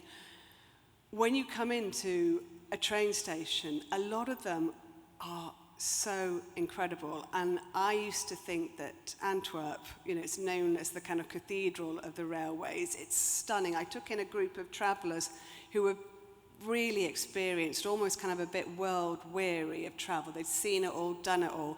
We walked into Antwerp, and every single one of them, the minute we got in, they all ducked down. They were getting their phones out of their pockets or the bag, and they were all holding up their cameras. Wow, wow, wow. It's a kind of response that you just won't get when you take people in to an airport. I mean, you might get it possibly in Singapore, but I can't think of many other airports where people are gasping with amazement until I came here. You know, pretty special one. You've done a long journey to come into something so unique, so beautiful. So yeah, I would say Czech trains, big vote. Look at the station. Okay, we are running out of time, so let's try to answer one or two last questions. So what is the reason that only 5% of the money spent by the tourists stay in the destinations? A question from Hanka. I think it's choice of where you stay and how you travel predominantly. So if you look at who owns what, that's often the reason. So if you look at who owns the airline that's flying you in, if you look at who owns the airport that you're flying from, who owns the hotel, where they're getting the food in, how they're paying the staff and so on. If you sort of do a lot of that digging, there are certain events where actually there's very, very little benefit to the local economy. And that's where resentment comes from, understandably. It's where we see the problems that we're experiencing at the moment with over-tourism. All right, so I think we can answer one last question because I think it's an interesting one. If there is any data available that would suggest the maximum length of journey in hours that event planners are willing to put their participants through. Yeah, it's a really, really good question. And it's partly why I came into Poland and the Czech on the sleeper train, because I wanted to see myself is how far is too far. Because 24 hours, that's a big ask, isn't it? And you get here and you're nervous about how will I be? You know, I've got to come and stand and present on a stage, or I've got to run an event, or my delegates have to have energy. If I put them through that kind of journey, will they be able to really enjoy the event when they get there? I think it is possible, but I think it's about what you do on the way. You know, I alluded to stopping along the way. Really think about, if you're changing trains, what are they going to do in that transfer? Is there an incredible restaurant where they can have a local tasting of the experience? That's been a super win for me, choosing where they have that transfer. And then think about when they get here. Again, if you're able to walk into the centre, that's key. Book them a hotel that's nearby. There's nothing like the joy of walking off a train, 5 minutes later, thank you very much, finding yourself in the hotel as I did yesterday, being able to use the pool and relax. So be kind to your delegates, possibly after a long journey. Don't top load that first morning, for sure. Thank you very much, Anna. So I think that's it. Of course, Anna will be happy to answer questions probably during the coffee break. So please, big round of applause for Anna Peters. Thank you.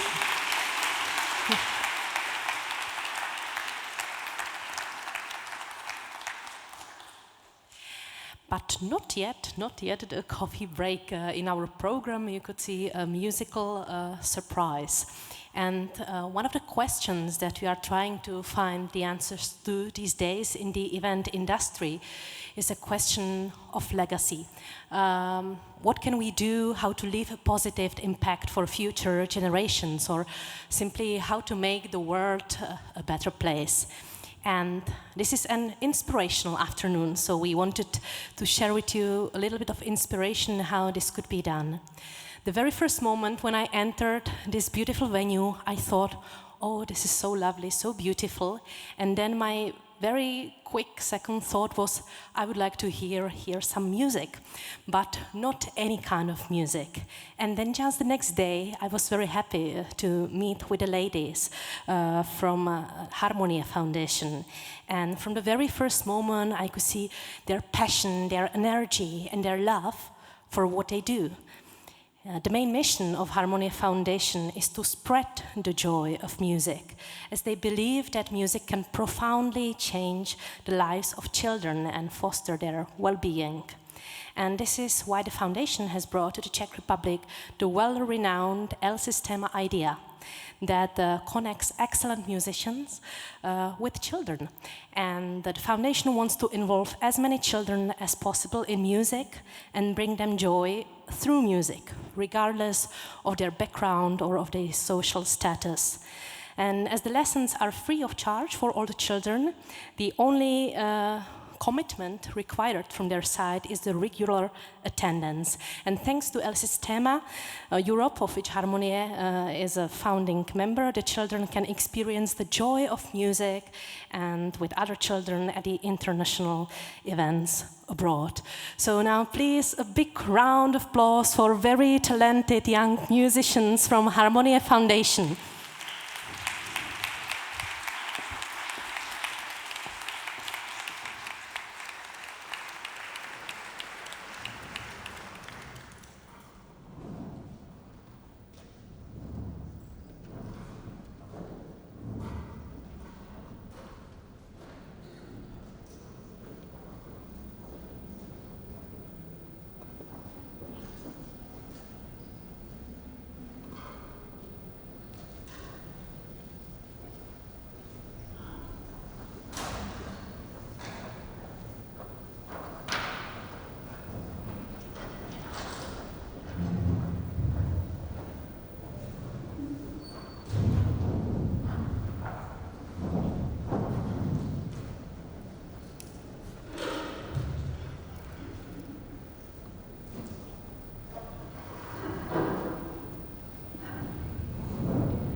Thank you very much. That was just brilliant, and it is just this moment that I was worried about, that I would get all emotional and then I won't be able to speak.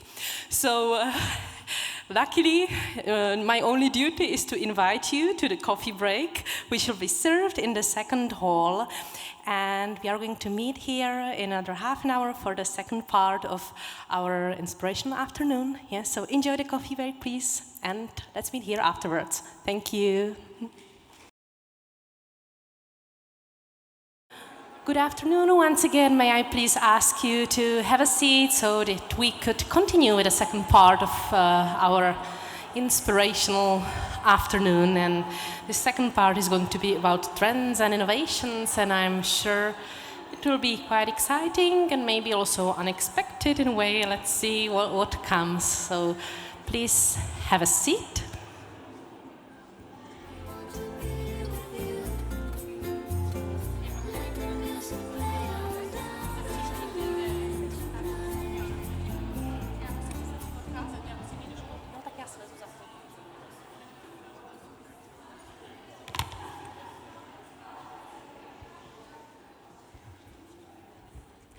All right, and before we start with the second part, I would like to answer two questions that I was asked several times now during the coffee break. So first of all, no worries, we are going to send you all the presentations. So if you didn't manage to take pictures of all the slides, no worries, you will be able to look at them properly later on. And the second question, those of you who asked me about the foundation Harmony, of course, we are going to share their details as well, also with a QR code if you are willing to donate anything, and of course if you are interested in any kind of cooperation with them. So no worries, we are going to share everything with you. And let's start with the second part of the presentation. And as I said, even for this part we have got two great speakers, and the first presentation will be, I think, about science, innovation, society. These are the main areas of interest and also the passion of our next speaker.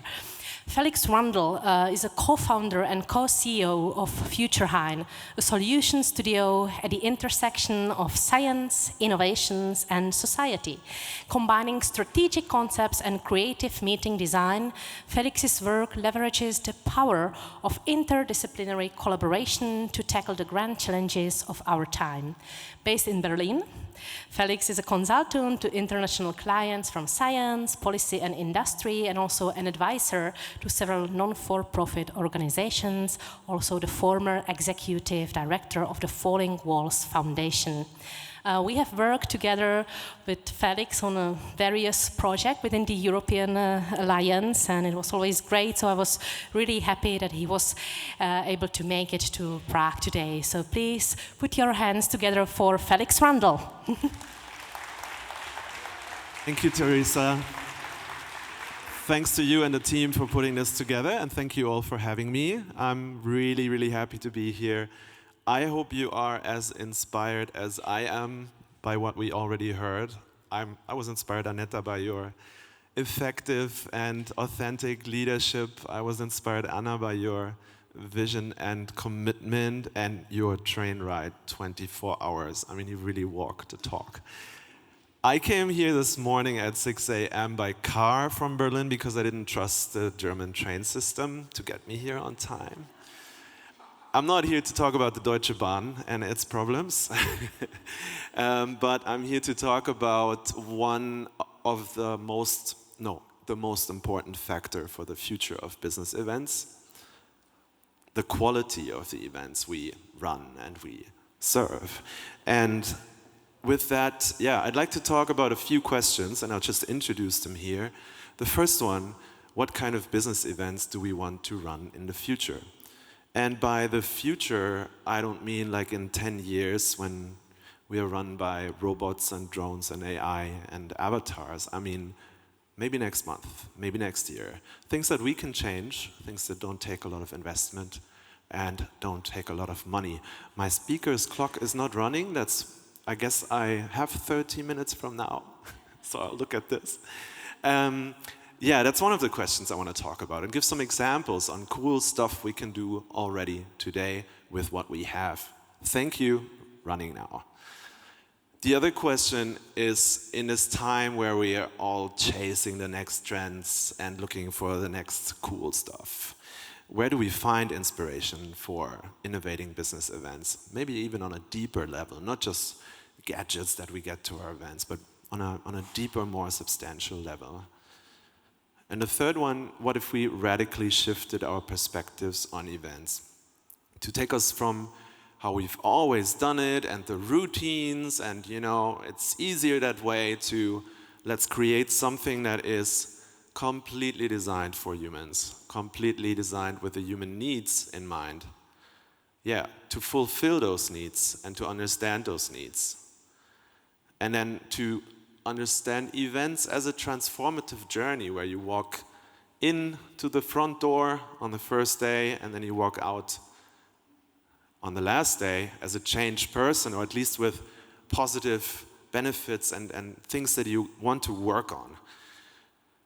So events for positive impact, and I think that's something we all share, that belief that events have this power to transform. We are an industry that hosts many other industries, so we can use that power. And I mean, a bit of a cliffhanger here, I think we are far from reaching the full potential of our events at this point. So what's the plan? I will try to get us to warm up just a little bit, and then we'll talk about these influences that I hinted at. How can we find new inspiration for our events? I'll talk a bit about how we can implement that in our events, and a bit about my profession, meeting design, and I'll show a few use cases from previous work that kind of give examples about how this could be done. And then I'm waiting for your questions, of course. And one interesting part to think about is really always, how can we use this in our own work? How can we take this into our own organizations? So think about it. If you have any questions, use Slido, and we can discuss later. Thanks for the great introduction, Teresa. So I don't have to share much more about myself. I'm a consultant. Future Hein is a strategy agency. We work a lot with clients in science, innovation, technology, not just on events, but really on the whole spectrum of communication. And we are now launching a new company. It's called Center for Convening Minds, that really focuses on all these things, event innovation, and bringing minds together like ourselves to come to new ideas.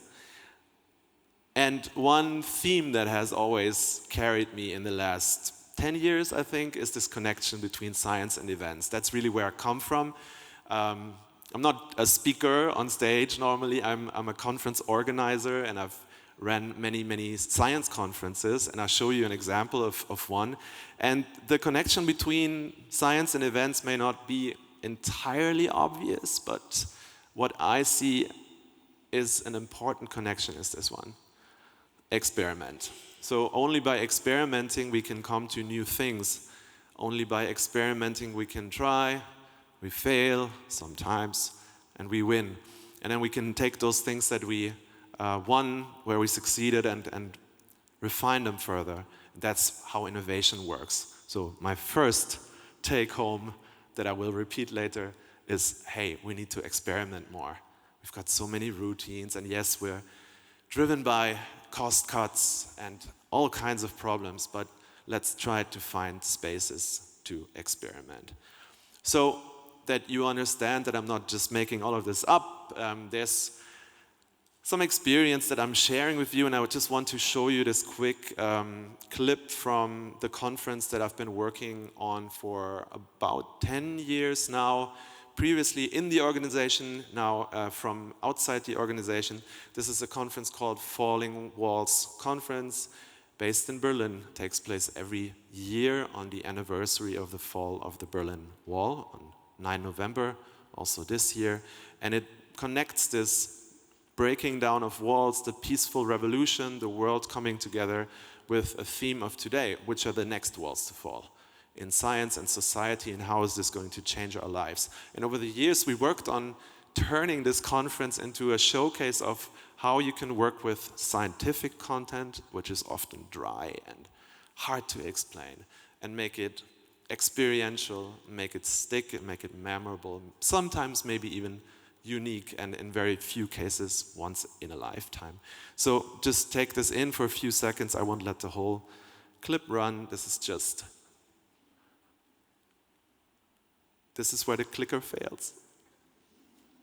Can we have another clicker? Oh yeah, now.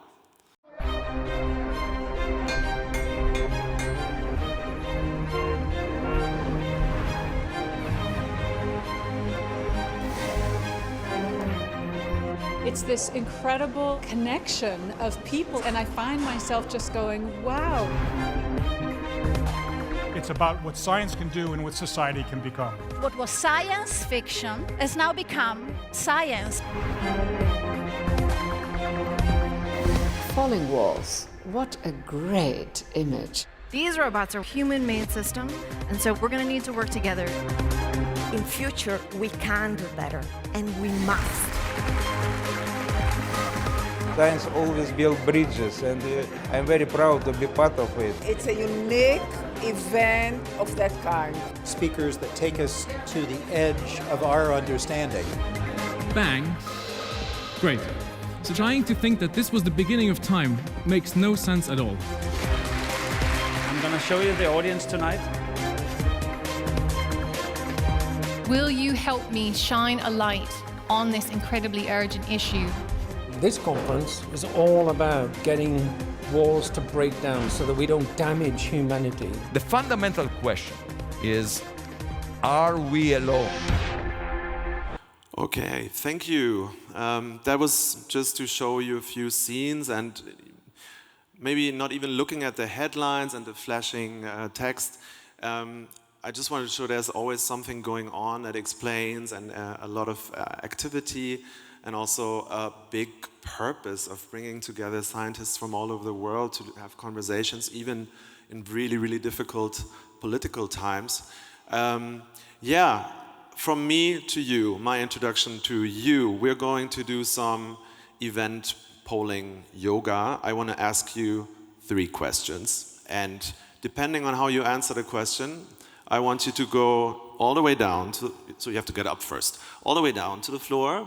If it's not at all, if it's 0. If it's high up, if it's 100%, then you stretch all the way up. Okay, and that way we try to create a picture here of how you react to these questions. I want to know if you're usually satisfied with the business events you attend. So please get up now. Please get up from your seats. So if you're not at all satisfied, you stretch all the way down. If you're usually satisfied, you raise your arms up, you do long stretching, you know, from yoga class. Let's go. Yes, I'm commenting. There's, for the usually satisfied, okay, there's some outliers, but we've got a pretty positive reaction here. Thank you. Second question.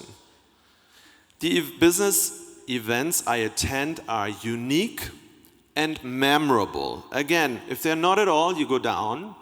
If they are 100% unique and memorable, you go all the way up. So let's see. Okay, much more going down. Careful with your backs.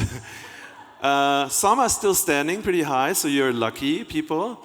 Okay, so the picture moved a bit down. The third question.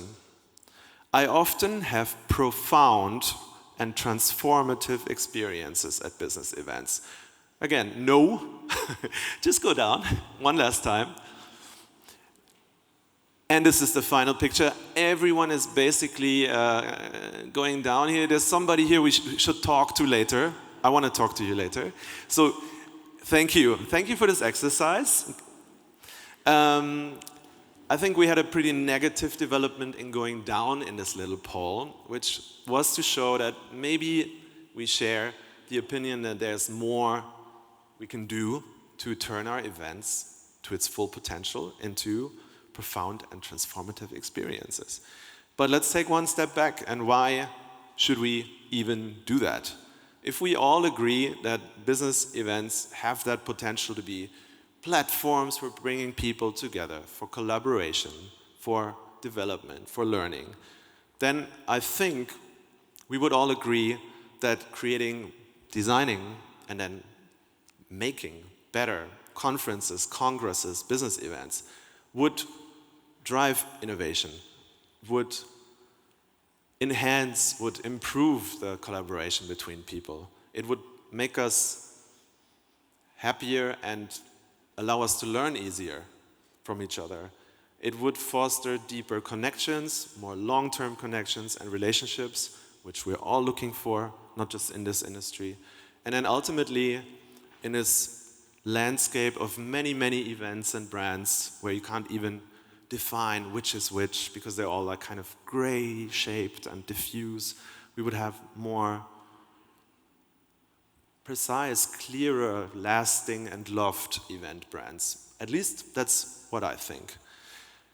And so, coming from the science world and traveling to many science conferences in Germany, in Europe, also in the US, in Asia, you still have this.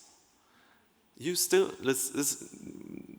František said there's a surge in mice events and we're going forward, and I totally agree, but if we look at the entire landscape, especially in my area, in science conferences, we have dark rooms without daylight, we have no water, the coffee is not even to talk about, and deserts of poster areas. So this is not a human environment, this is torture.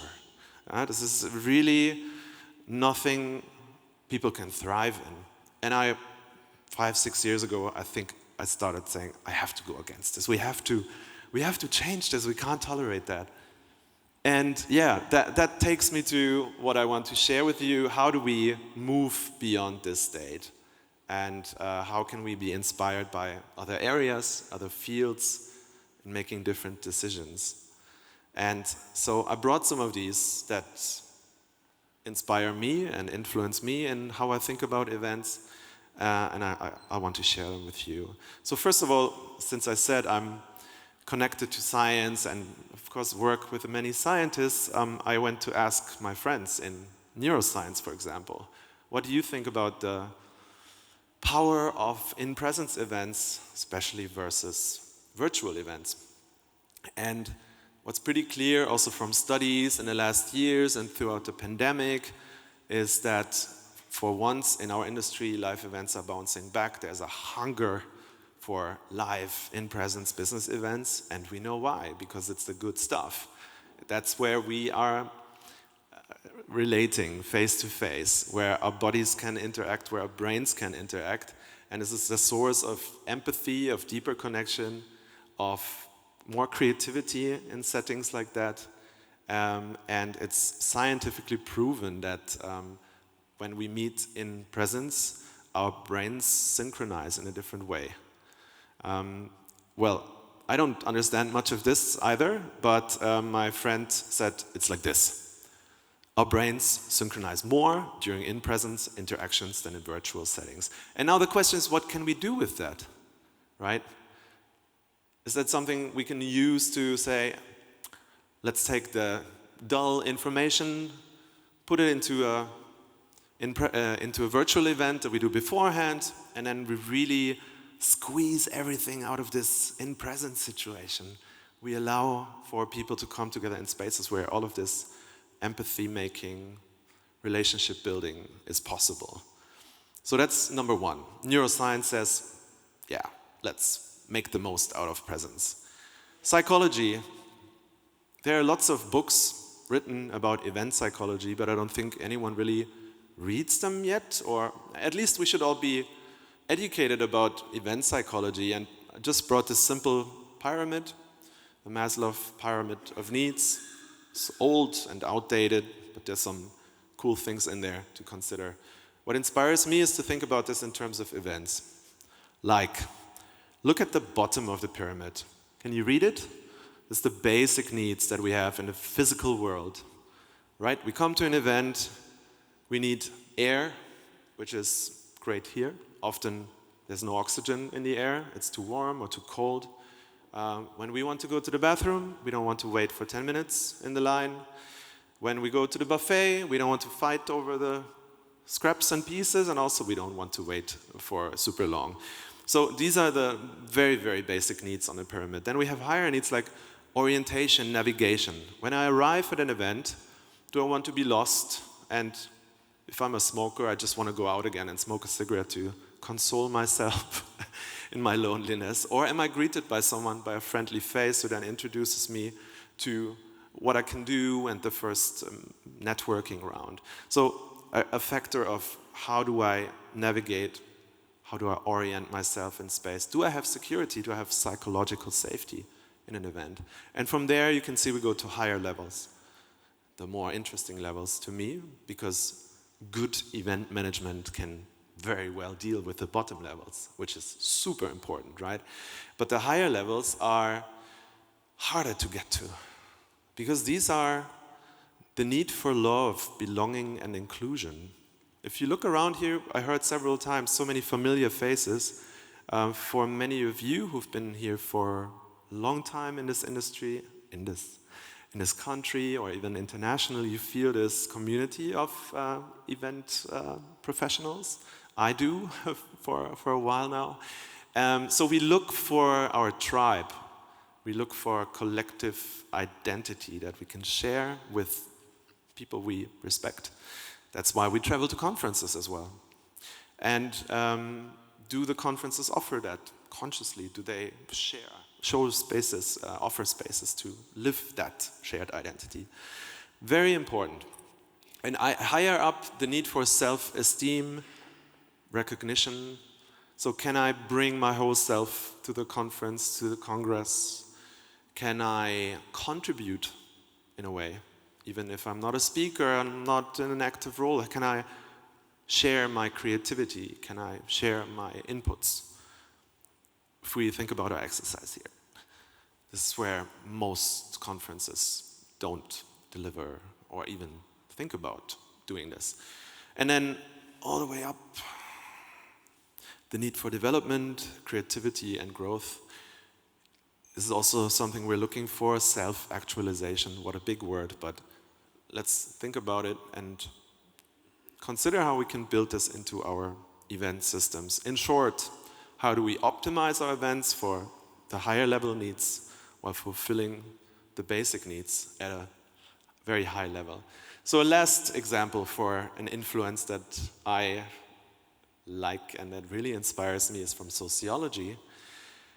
And there's this concept by Emil Durkheim, it's called collective effervescence, a very difficult word for the feeling of being up in the air, elated, not just feeling like myself, but really a big connection. In his words, the sense of energy and harmony people feel when they come together in a group around a shared purpose. So if a meeting goes really, really well, and you worked on something and you had a really good vibe together, you would feel this feeling that it's larger than yourself. You feel dissolved, and he says this is happening in religion, in church, right? When people sing together, when people move together, pray together. Can we tap into this energy for events? What would happen if we did that? Some scientists took a look at it, an updated study on this topic, and they found out, we conclude that participation in a successful collective assembly progressively leads participants to a high-intensity experience of self-transformation. And I'm looking at you over there, who stretched all the way up. I think you would confirm, for some of these conferences that I ran, we really had this feeling that the crowd was buzzing, everyone was so excited, and in the breaks this would all burst out into a big, not a hug contest, but on a professional business level, something like that. So yeah, super interesting, challenging, inspiring in a way. We can never reach that maybe, but we should work towards it, maybe. Marketing, of course, another influence, and I'm just doing this quickly because you know the power of purpose. This conversation has been around for a while. I just wanted to emphasize it again and show how important it has become for events and event brands. Started, for some of us, with Simon Sinek's legendary TED Talk about the golden circle and the power of why. In the middle of all our new endeavors, our new businesses, we should ask ourselves, why are we doing this? Not how and not what, but first why. What is the change we want to achieve in the world? From that as you know, became a huge movement in the business world everywhere. The movement really got a name, and there were papers, analysis written about it, from me to we, the rise of the purpose-led brand. With this definition, the reason why something exists. So as simple as that. The purpose is the reason why something exists. If you can't explain why you exist as a conference, in brackets, you don't really have that reason, and you can't make it clear to others. So I'll keep this short. I just show that everywhere in the consumer world, purpose has become more important as a factor for buying decisions, right? And if you look at the generational shift between, I say us, middle-aged people, and the younger people, 18 to 39 as the younger generation here versus 40 plus, I'm just past that. There's also a shift in how purpose is more important to the younger generation, and this is a trend we can see developing further over time. So if you've been to university and you did marketing, management, you learned about these 4 Ps. I think we all kind of have that in our mindset. We should add this 5th piece of purpose, and I'm putting such an emphasis on it because that's really the core of how I do meeting design. There is no meeting, no conference, no event that we run without sitting down and writing down with all the important stakeholders the purpose of the event. For an event, it means the claim to impact, at least to me. There are many definitions. What do we want to achieve in the real world? What kind of discussions do we want to allow, enable that lead to what? So it's not just about exchange, it's about the ulterior goals. There's a short quote that I always show by Monique Dusseldorp, a colleague, meeting designer. A successful event makes the audience feel something is happening that matters and that they are a part of it. Think about the pyramid of needs. Everything is in there. Something is happening that matters, it has this purpose, and that I'm a part of it. I'm part of this group that is pushing that forward. So that's a pretty good recipe for a powerful event. How do we apply this in meeting design? We set the purpose first and then kind of build the entire architecture around it.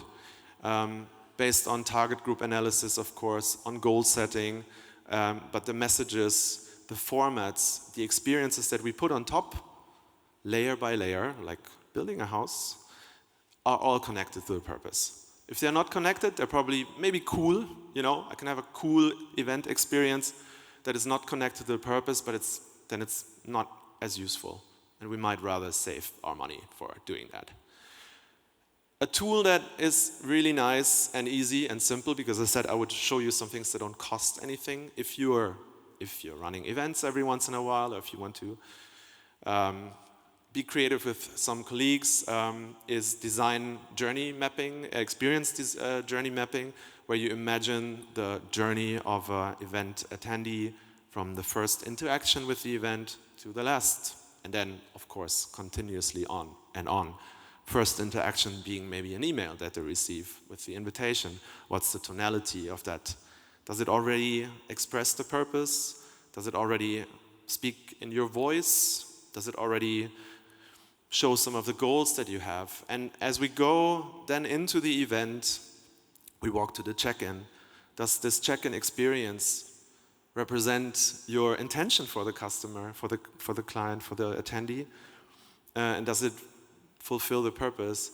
We have keynotes often that are just formality, right? We've all sat through those long keynotes or welcoming words that are not really connected to the goals or the purpose. So this is, of course, an important moment to set the purpose and bring the main messages. And you can go on through lunch. I want to save a few last minutes for some of the use cases here that have to do with food. But what I want to say also is that the less obvious moments in an event can be the most powerful to create experiences. So imagine you have a bus ride for delegates going to the location. What can you do to surprise them when they expect it the least? Can you do useful things for them, like give them safety and security? Can you do creative things with them? Like imagine a train ride, of course, where you can do very interesting interactions of all kinds. What's the most useful? What's the most valuable to the purpose?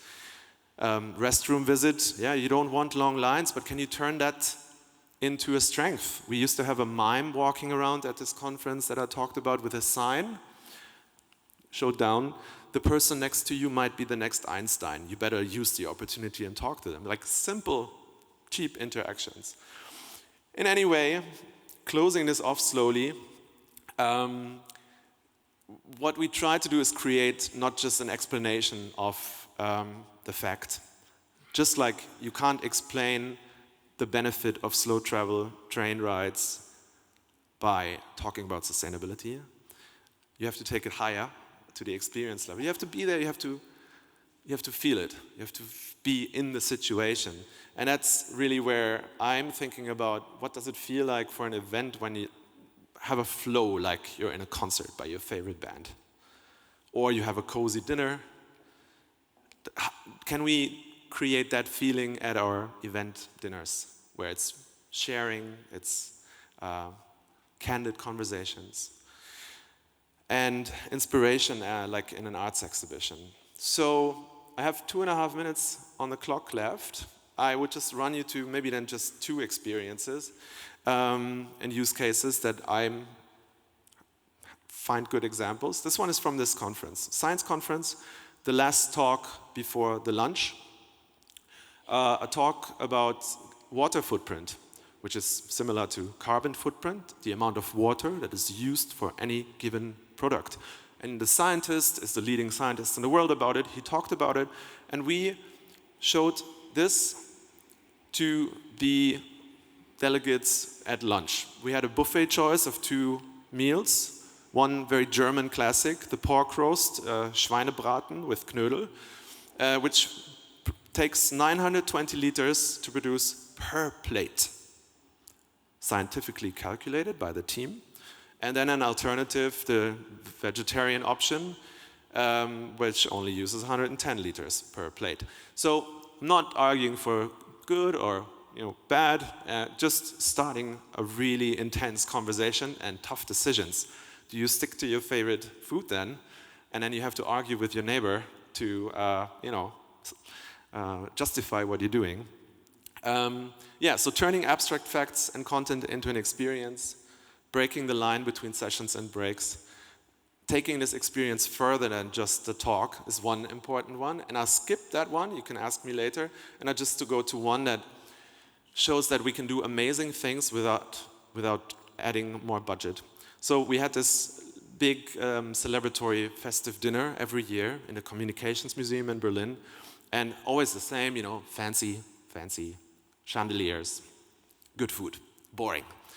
I worked with the team at IBM Watson in upstate New York, who had at that time taken their chess computer, IBM Watson, and turned it into a culinary expert. That was 10 years ago, by the way, old example.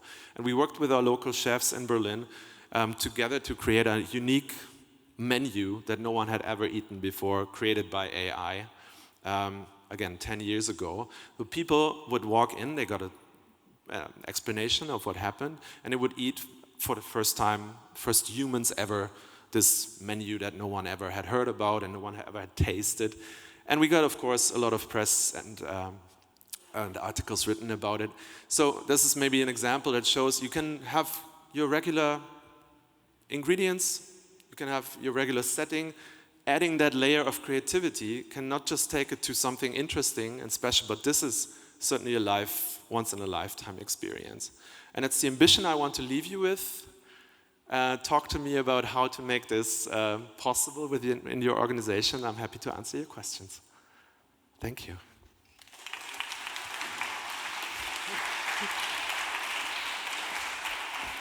Thank you very much, Felix. It was just great. as usual, I would say, but it was great, of course. And before we have a look at the questions that we do have in the Slido, as I see that we do have there some of the questions, I wanted to check first if, yes, we do have some live questions as well to take advantage of this interaction. So let's go ahead.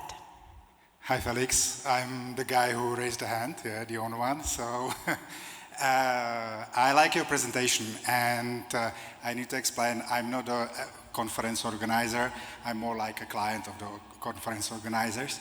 And to my position is you can have fantastic, beautiful event, but if you don't have a story, if you don't have a purpose of the event as you speak, if you don't have a speaker who can inspire you, who can push you ahead, there is basically no conference, yeah? So no event. Yeah? So that's why in my age, after my long career, corporate career, I think I'm choosing only the events and conferences. They can inspire me as your speech.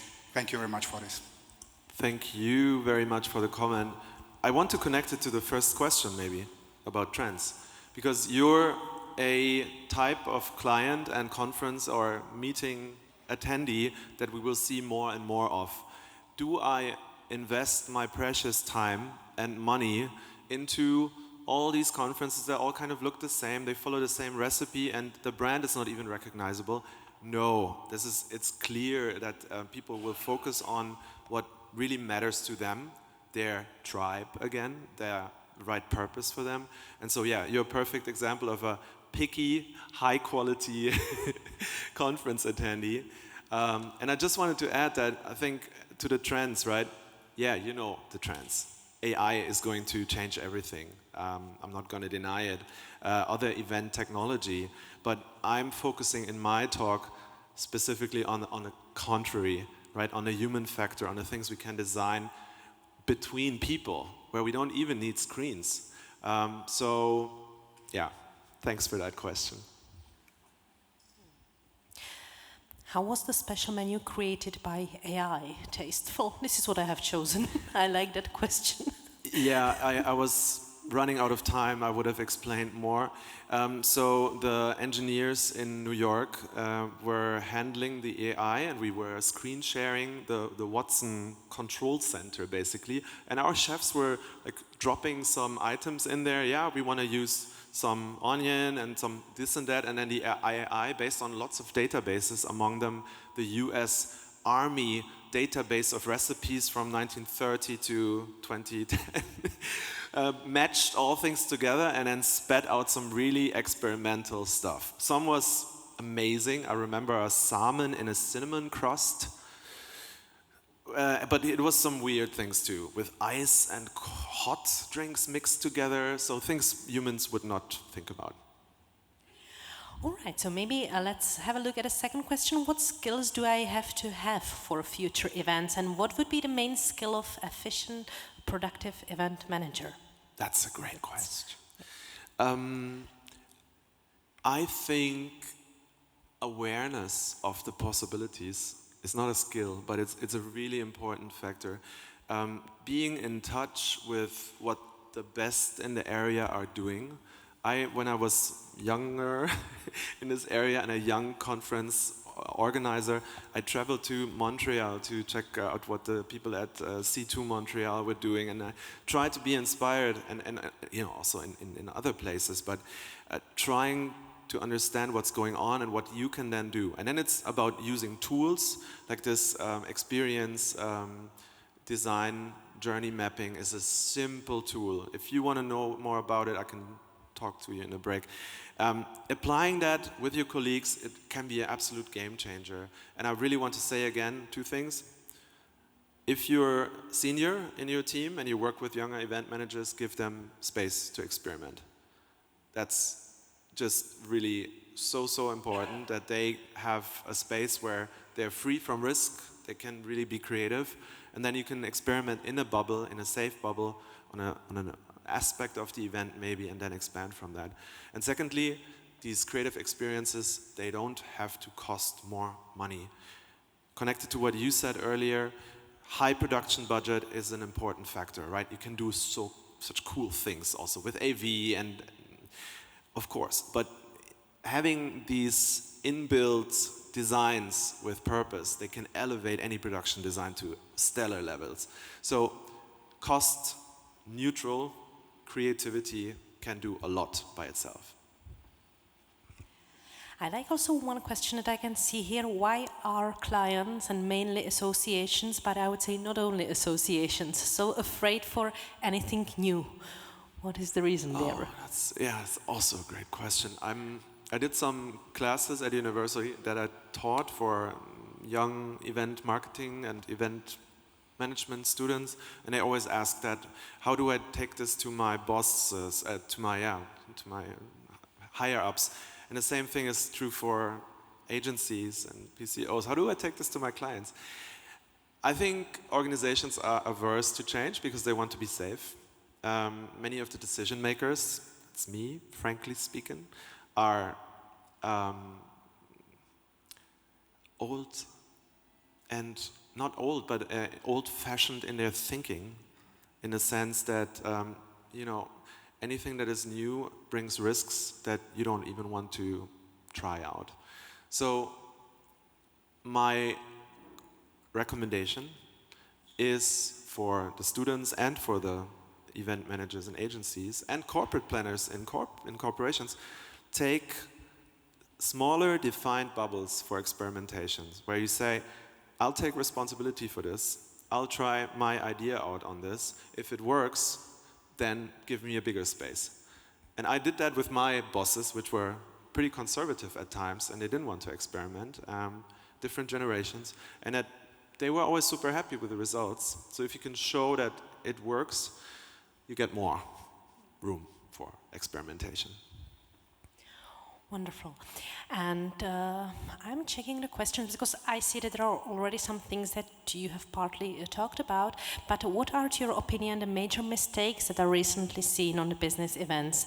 We could already see some of this in your presentation, but major mistakes.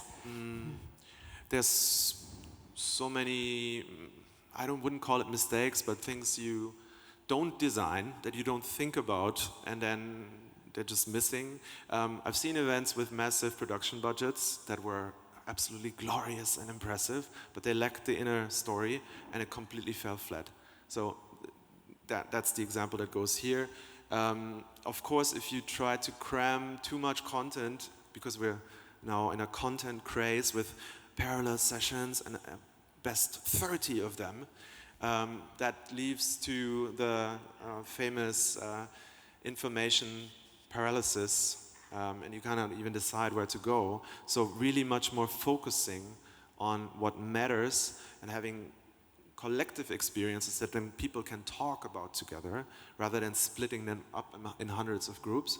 And then the third one, maybe, and it comes back to our work with the Alliance, if you don't set goals for outcomes, can also leave people dissatisfied. If it's a cool event, you go there once, there's no effect, no impact, no outcome. You go there twice, it's still fun, but the third time you'll think about, again, do I really want to invest my time? So try to work towards outcomes the way, there's publications in the end and collective positions. That would be a positively framed mistake. Perfect. I think we have time to answer one more question. How important is it to engage all the senses, to engage and create a memorable event with purpose? Yeah, I think the answer is already in the question.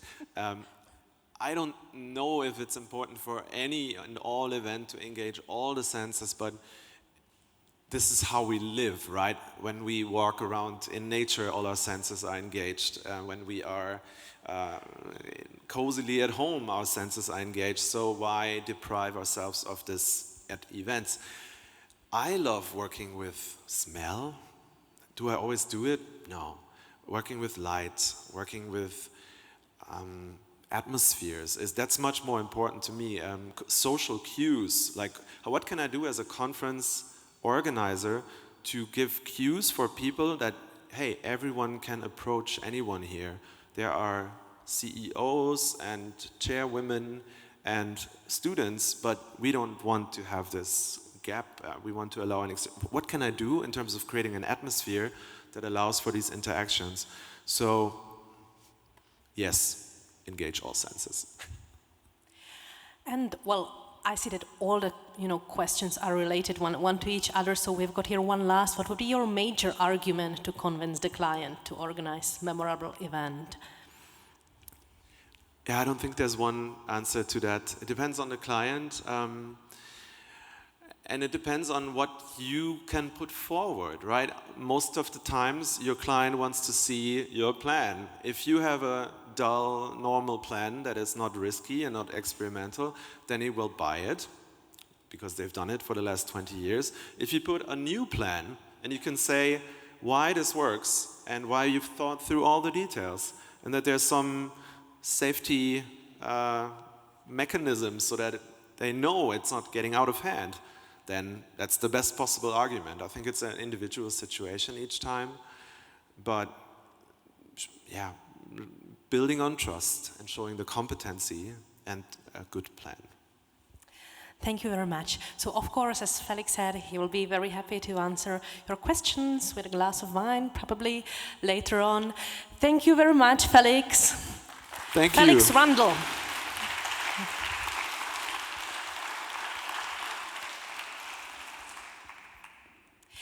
And we have got our last speaker today that is already waiting impatiently there, and it's Minas Diamond from the Society for Incentive Travel Excellence.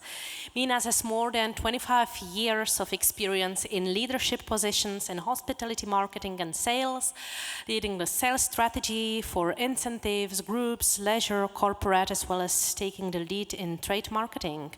This April, she joined Auberge Resorts Collection in the newly created role of Vice President Sales after many years with Fairmont and Accor, both in Europe and the Americas.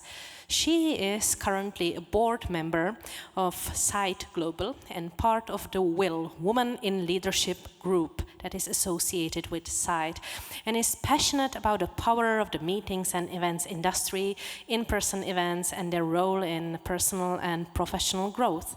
From an early age, Minas has been energized by new places and experiences. She was born in Africa. She has lived in India, London, Paris, Toronto, Manhattan, and her home is now London, where she lives with her husband, Nick. Minas enjoys also spending time reading, traveling, volunteering, or just spending time with friends and family, or with us as well. So please, big round of applause for Minas Diamond.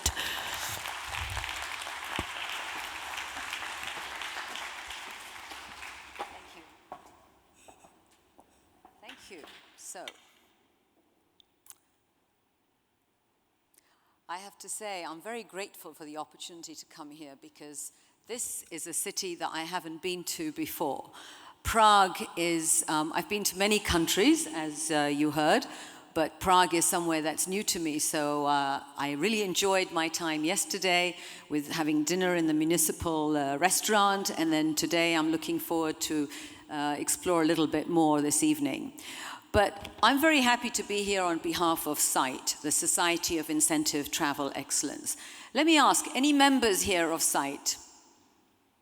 Thank you. I'm pleased to see one member. So as Teresa explained, you know, I work with Auberge Resorts, but I'm here on behalf of SITE, and our topic today is the macro and micro realities facing the industry. It's about what's coming alive in 2025. So many of the comments that I'm going to talk about are really going to be about the results from the Incentive Travel Index, which is the research that's been,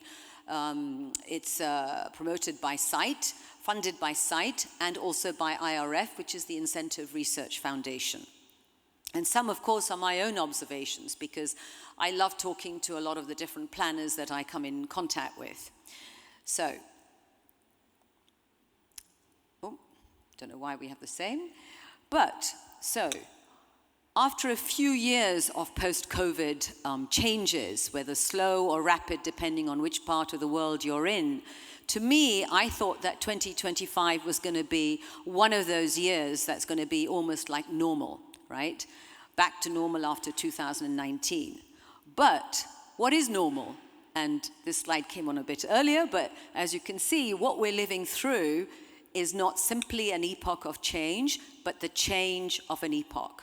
I think Pope Francis really summed up the time that we're in very, very well. So what do we mean by that?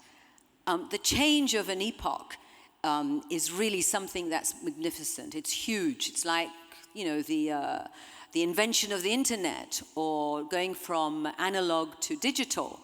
Whereas the change, an epoch of change is really more like we've just experienced in Britain, where after many years of conservative rule, we're now led by the Labour Party. So we're definitely going to see a lot of changes, but it's not as fundamental as the change of an epoch. So, you know, we're going through a new way of living. And that new way of living is not just a new way of communication. And COVID absolutely helped us to experience this because it brought to rise this increase in remote working and also the digital communication and the consequences of the AI revolution. And we've seen some great examples today from our speakers of how AI is being used. I don't have any such exciting ones for you because on the incentive side, it really is very much more about AI in the background, I suppose, a little bit like some. So it's more about that sort of personalization. So let's talk a little bit about some of the macro effects that are going and the realities that we're facing today. So from a broad perspective, you know, the world continues to survive despite the chaos that we're going through. You know, we've had a global pandemic, racial unrest, unprecedented layoffs in the tech sector over the last 2 or 3 years, and 25% of the world is at war. A lot of extreme climate events and the rise of populism and huge sparks in, you know, in inflation as well as interest rates.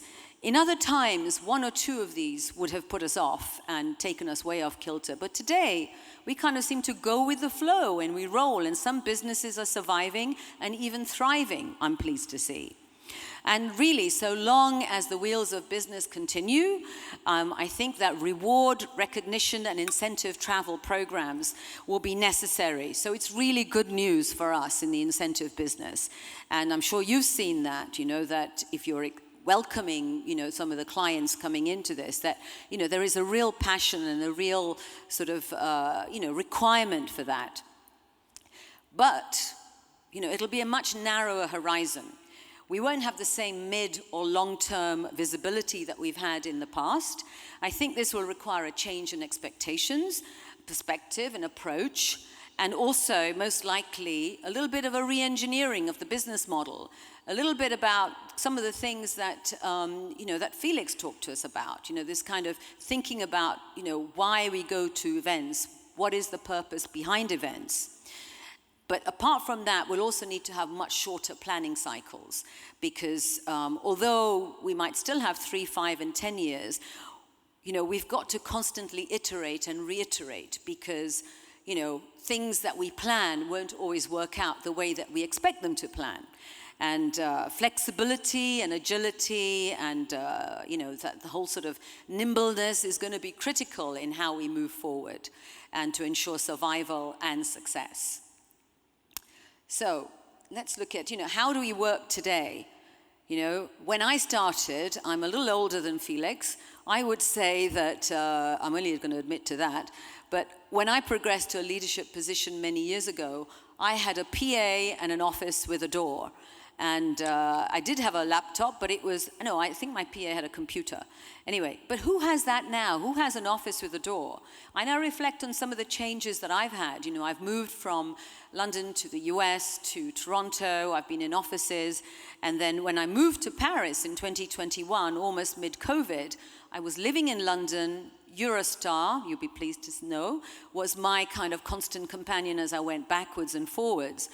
But now I'm living in London from a home office, and everything that I need, most of my team are remote, and everything that I need is pretty much on my iPad or my phone. So people have changed a lot in the way in which they operate. But whilst what was really important for a few to be able to work from home, today many more people do it. And there's a statistic that Forbes quotes that something like 98% of people actually want to work from home, even though at least some of the time, even though 18% of the people actually work totally remotely, and 28% have some kind of a hybrid role, and many of the companies have gone back, but still you have this huge proportion of people who want to have that flexibility that comes from working from home. But what does that mean for us? That means that we have very exciting opportunities for incentive travel agencies, because there's much more of a need for regular get-togethers, and to ensure the communication flows and also the alignment on corporate objectives. And that kind of alignment is something that companies are going to have to think a little bit more about, because to get people out and into a conference as well means it has to be meaningful for them. But so fostering the company culture really has to be intentional and purposely planned, because those ad hoc conversations no longer can take place, entirely beside the water cooler, or have in places like this. So people have to think, the incentive agencies will see the obvious opportunities here for off-sites, retreats, and also away days and so forth. So lots of opportunities there, just have to think about how we incorporate that. So, changing and shifting workplace demographics. Today, whilst a lot of changes, there's also something like 4 generations in the workplace. You've got the baby boomers, you've got the Gen X, the Gen Y, and the millennials.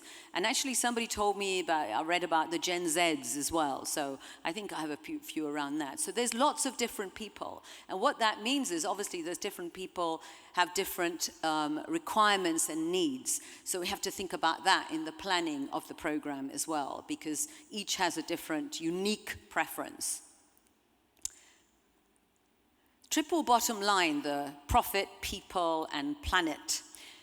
First thought about in the mid-noughties, the triple bottom line has finally penetrated that corporate world. And increasingly annual reports are structured around these 3 elements.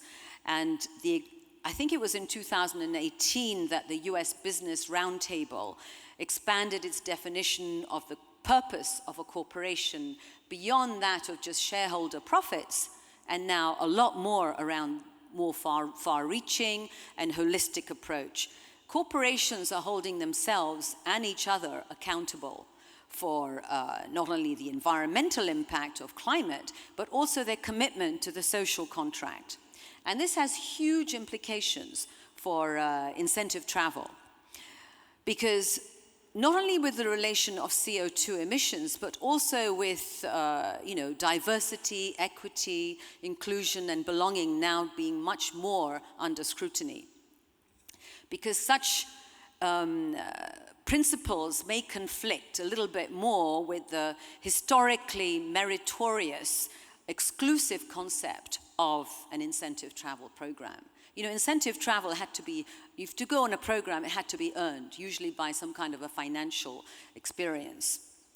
So incentive professionals, all of us, we need to plan for this and explore ways of delivering those transformational experiences that are inclusive, fair, and equitable. And a little bit about what has been talked about earlier, that whole purpose really has to be coming more into it, and with less reliance as well on the sum of the travel side of it. Climate justice, another sort of macro reality there, is despite criticism from some environmentalists, arguably COP28 in Dubai, which was at the end of December 23, made many more advances in relation to climate justice than any other previous UN corporate meeting. And governments are committed more than ever to implementing the climate control measures, while some businesses are ahead of the curve, as I mentioned earlier. Paying attention to sustainability is now a business imperative, and in some parts of the world, like the EU, it's enshrined in law, and as well as not exactly in the US, but in the California legislature. So incentive travel professionals need to be far more forward-looking in terms of program design, destination selection, and program inclusions. And we've seen this already in the nominations for CITES Crystal Awards, which happen every year. There needs to be far less conspicuous consumption and far more meaningful encounters.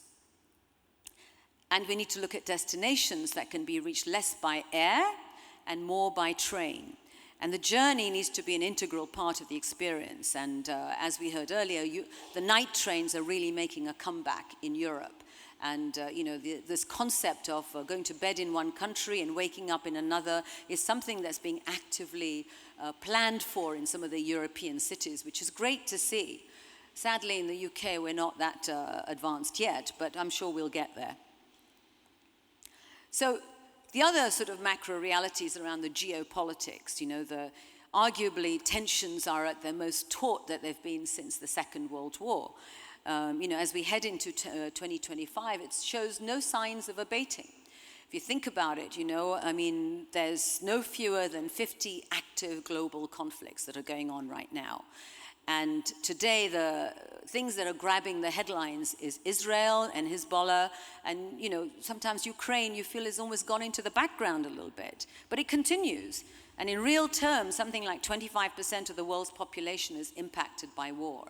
And more than 114 million people have been displaced due to conflict or persecution and human rights violations. Now, Russia, China, US, and the European Union are all involved directly or indirectly in practically all of these conflicts. And massive resources are being deployed to prosecute wars when some of these could be channeled into poverty relief, healthcare, and education. So 2024 has also been the year of elections. And according to many sources, in total, half of the world's population will vote in 2024 across 64 countries. And in fact, 1 billion people have voted already. And we've seen a tsunami of change, but in different directions. In Europe, you've seen the rise of the populist right. In the UK, once again, we like to be a little different, of course. So now the Labour Party has taken over from the Tories. And what everybody's really waiting for is what's going to happen in November in the US, because that may have a huge impact. There's potential of maybe Trump making a comeback now that, our friend Biden is set to leave office. And this reality has really limited travel a little bit. There's a duty of care around safety and security, which continues to inform the destination choice into 2025. So people feel, and certainly the research shows us, that long-haul travel, although it's likely to continue, is going to be remaining flat. But national, local, and regional travel is going to prevail. And this is all borne out in the Incentive Travel Index. So, new economies, BRIC countries, Brazil, Russia, India, all of these heralded the new economic powerhouses 10 years ago with massive domestic markets and powerful export potential. And now these have expanded. There's now an informal alliance with South Africa, Saudi Arabia, Egypt, and Ethiopia. So what does that mean? Ultimately, it means we have huge potential for incentive travel professionals with new source markets emerging.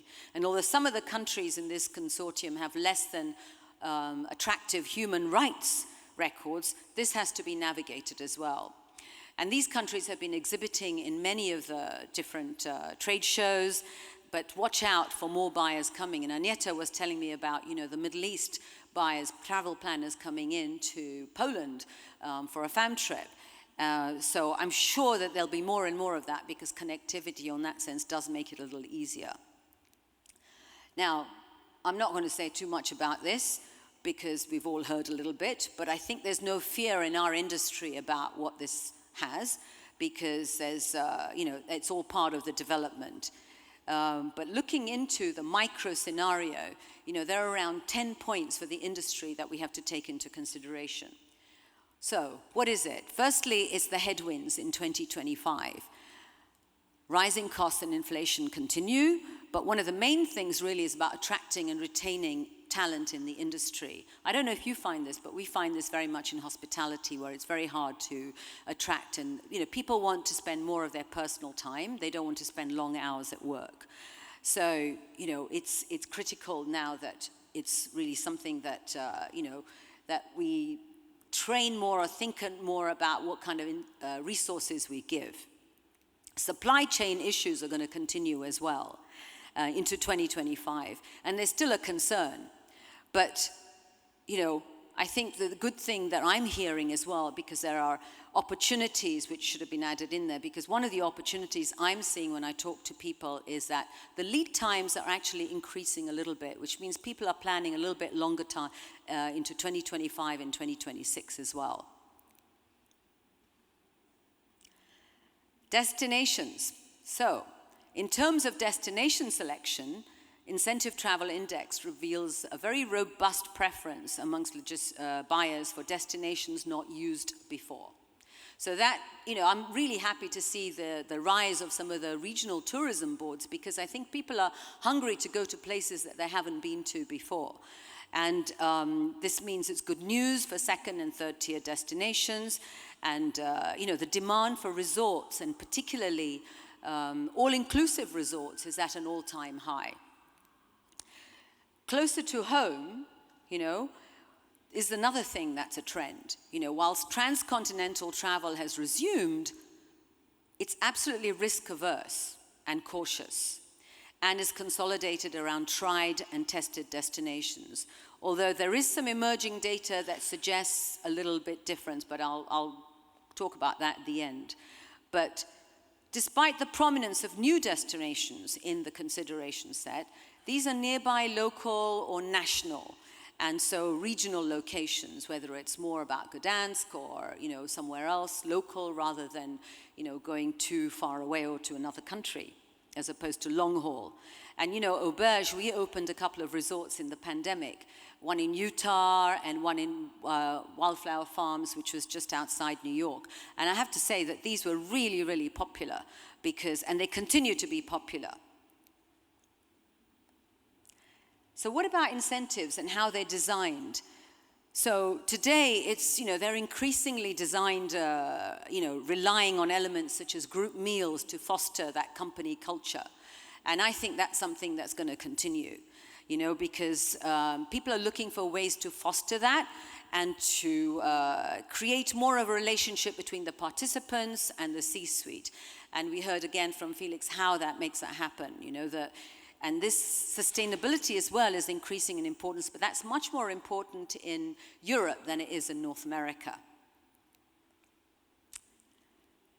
And travel still is a major part of that rewards and recognition. As we enter into 25, buyers are telling us that incentive travel is acquiring a much more strategic role and purpose within their organizations.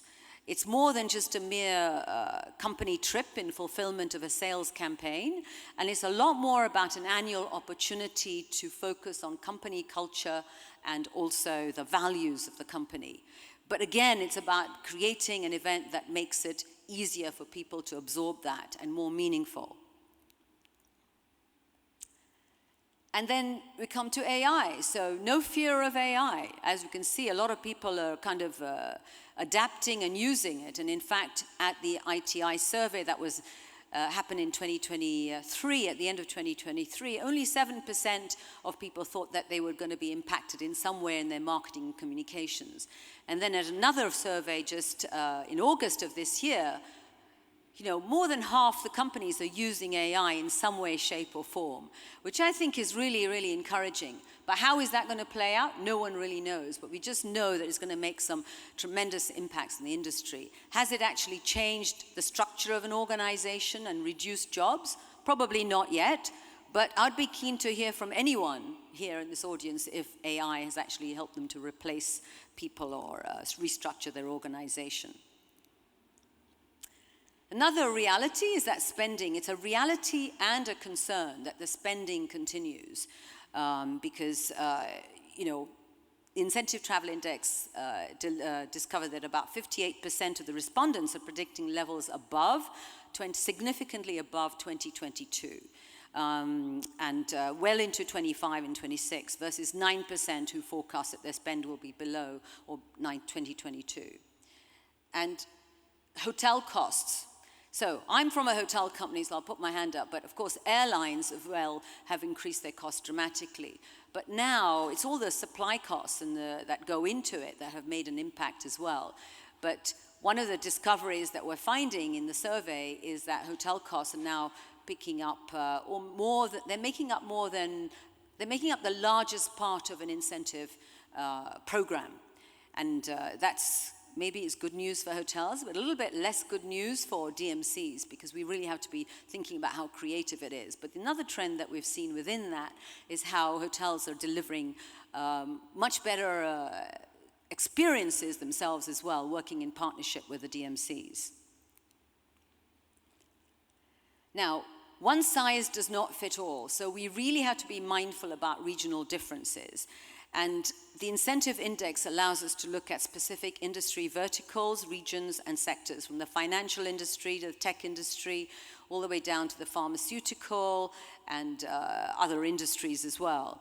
And while the users of incentive travel have much in common, there are quite a lot of differences in sectors, meaning that one site doesn't fit all. And that's in the demographics as well. So we really have to ask that question, and people why. What are they expecting to achieve from a program when you're helping to design a program? And then coming down to the end here, it's around sustainability. There is a little bit of ambiguity around sustainability, because whilst it's important for Europe, it's less important for the American buyers. And it's not equally endorsed by everyone, for sure. I think it will take time, but it will be there. But one focus, it's just something that we have to be mindful of, that who is it who's coming in and what are they coming in for? And so with that, I'm going to bring that to an end. I'm a little bit early, but I think we've heard a lot today. And I want to make sure that you leave here on a high note and not a low note. So let's continue to be inspired, and thank Teresa once again for inviting me to be here. So thank you once again. And here we are. Thank you on behalf of Minas.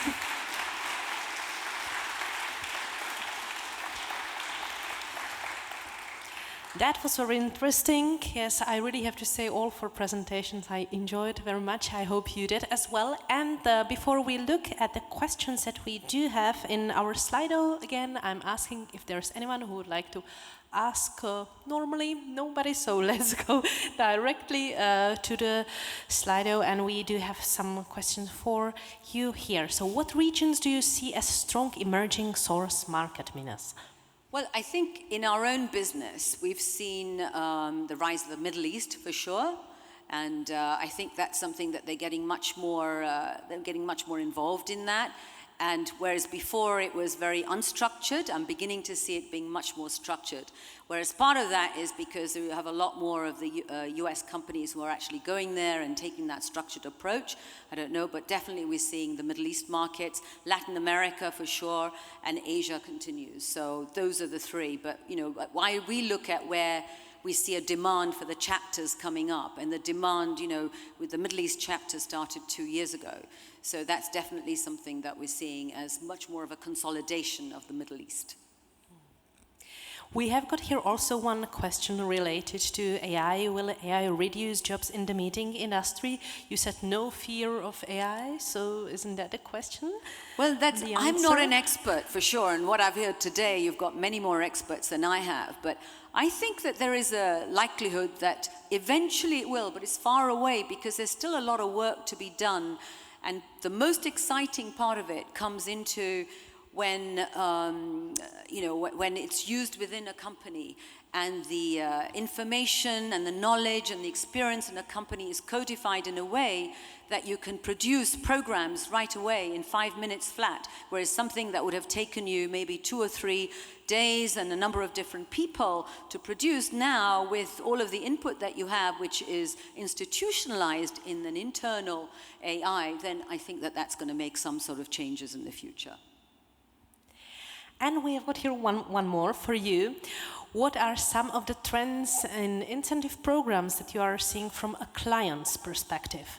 Well, one main thing is people really want free time included in their schedule. That is the biggest demand that we see. That, you know, however short the program, they want free time for themselves. And the other thing is whether it's to focus on well-being, and that could be around longevity, but it really is that kind of partly unstructured approach, and then some kind of well-being, whether that is about a structured well-being, whether it's a yoga program or, you know, ladies having a facial together or something, you know, something that gives you the opportunity to bond and create that experience together. That's something that we're seeing more of a demand of. And I'm all for that, you know, the smaller ones that help you to create a bit more of an experience within the delegates and that shared bond that comes as a result of it. Any other question at all? If there is no question, then thank you very much, Thank Minas. you. Thank you. Please put Thank your you. hand together for Minas Thank Diamond. you very much.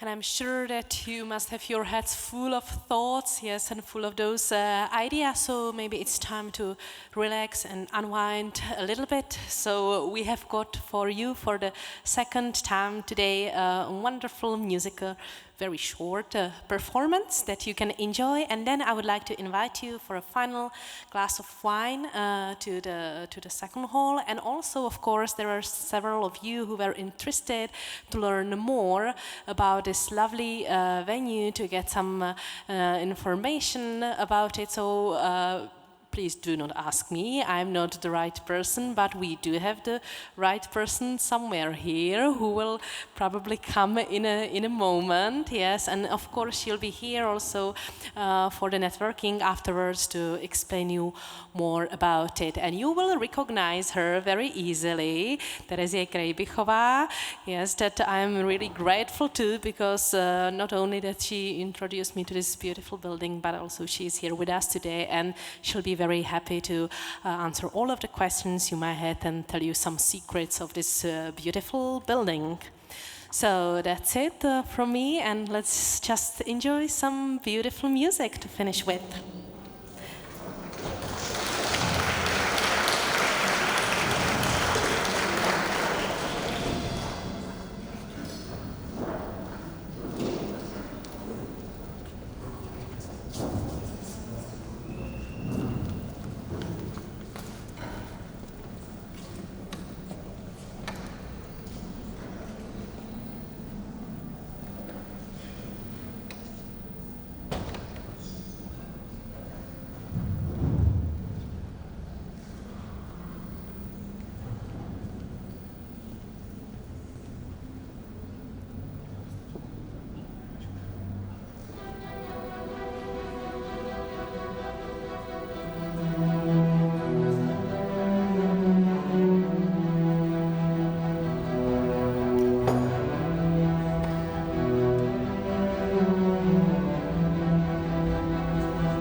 was Harmonia Foundation.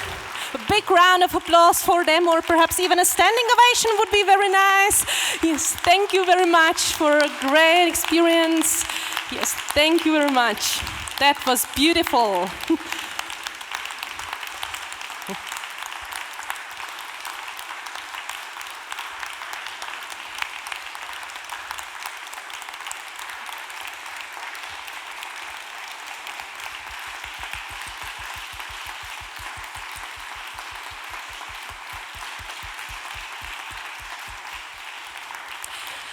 Thank you very much for this great final touch of our event, and this is where we nearly finished today.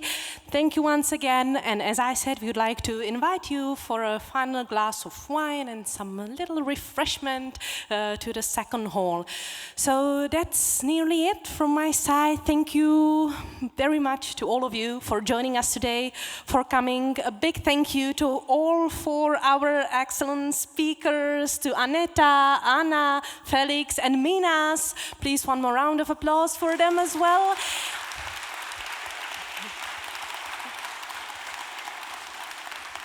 And also thanks to my great colleagues, Petra and Monica, for being such a great support all the time. And then it's really easy to do all the things, yeah? So I'm not alone, I'm here with you, so then it's really great.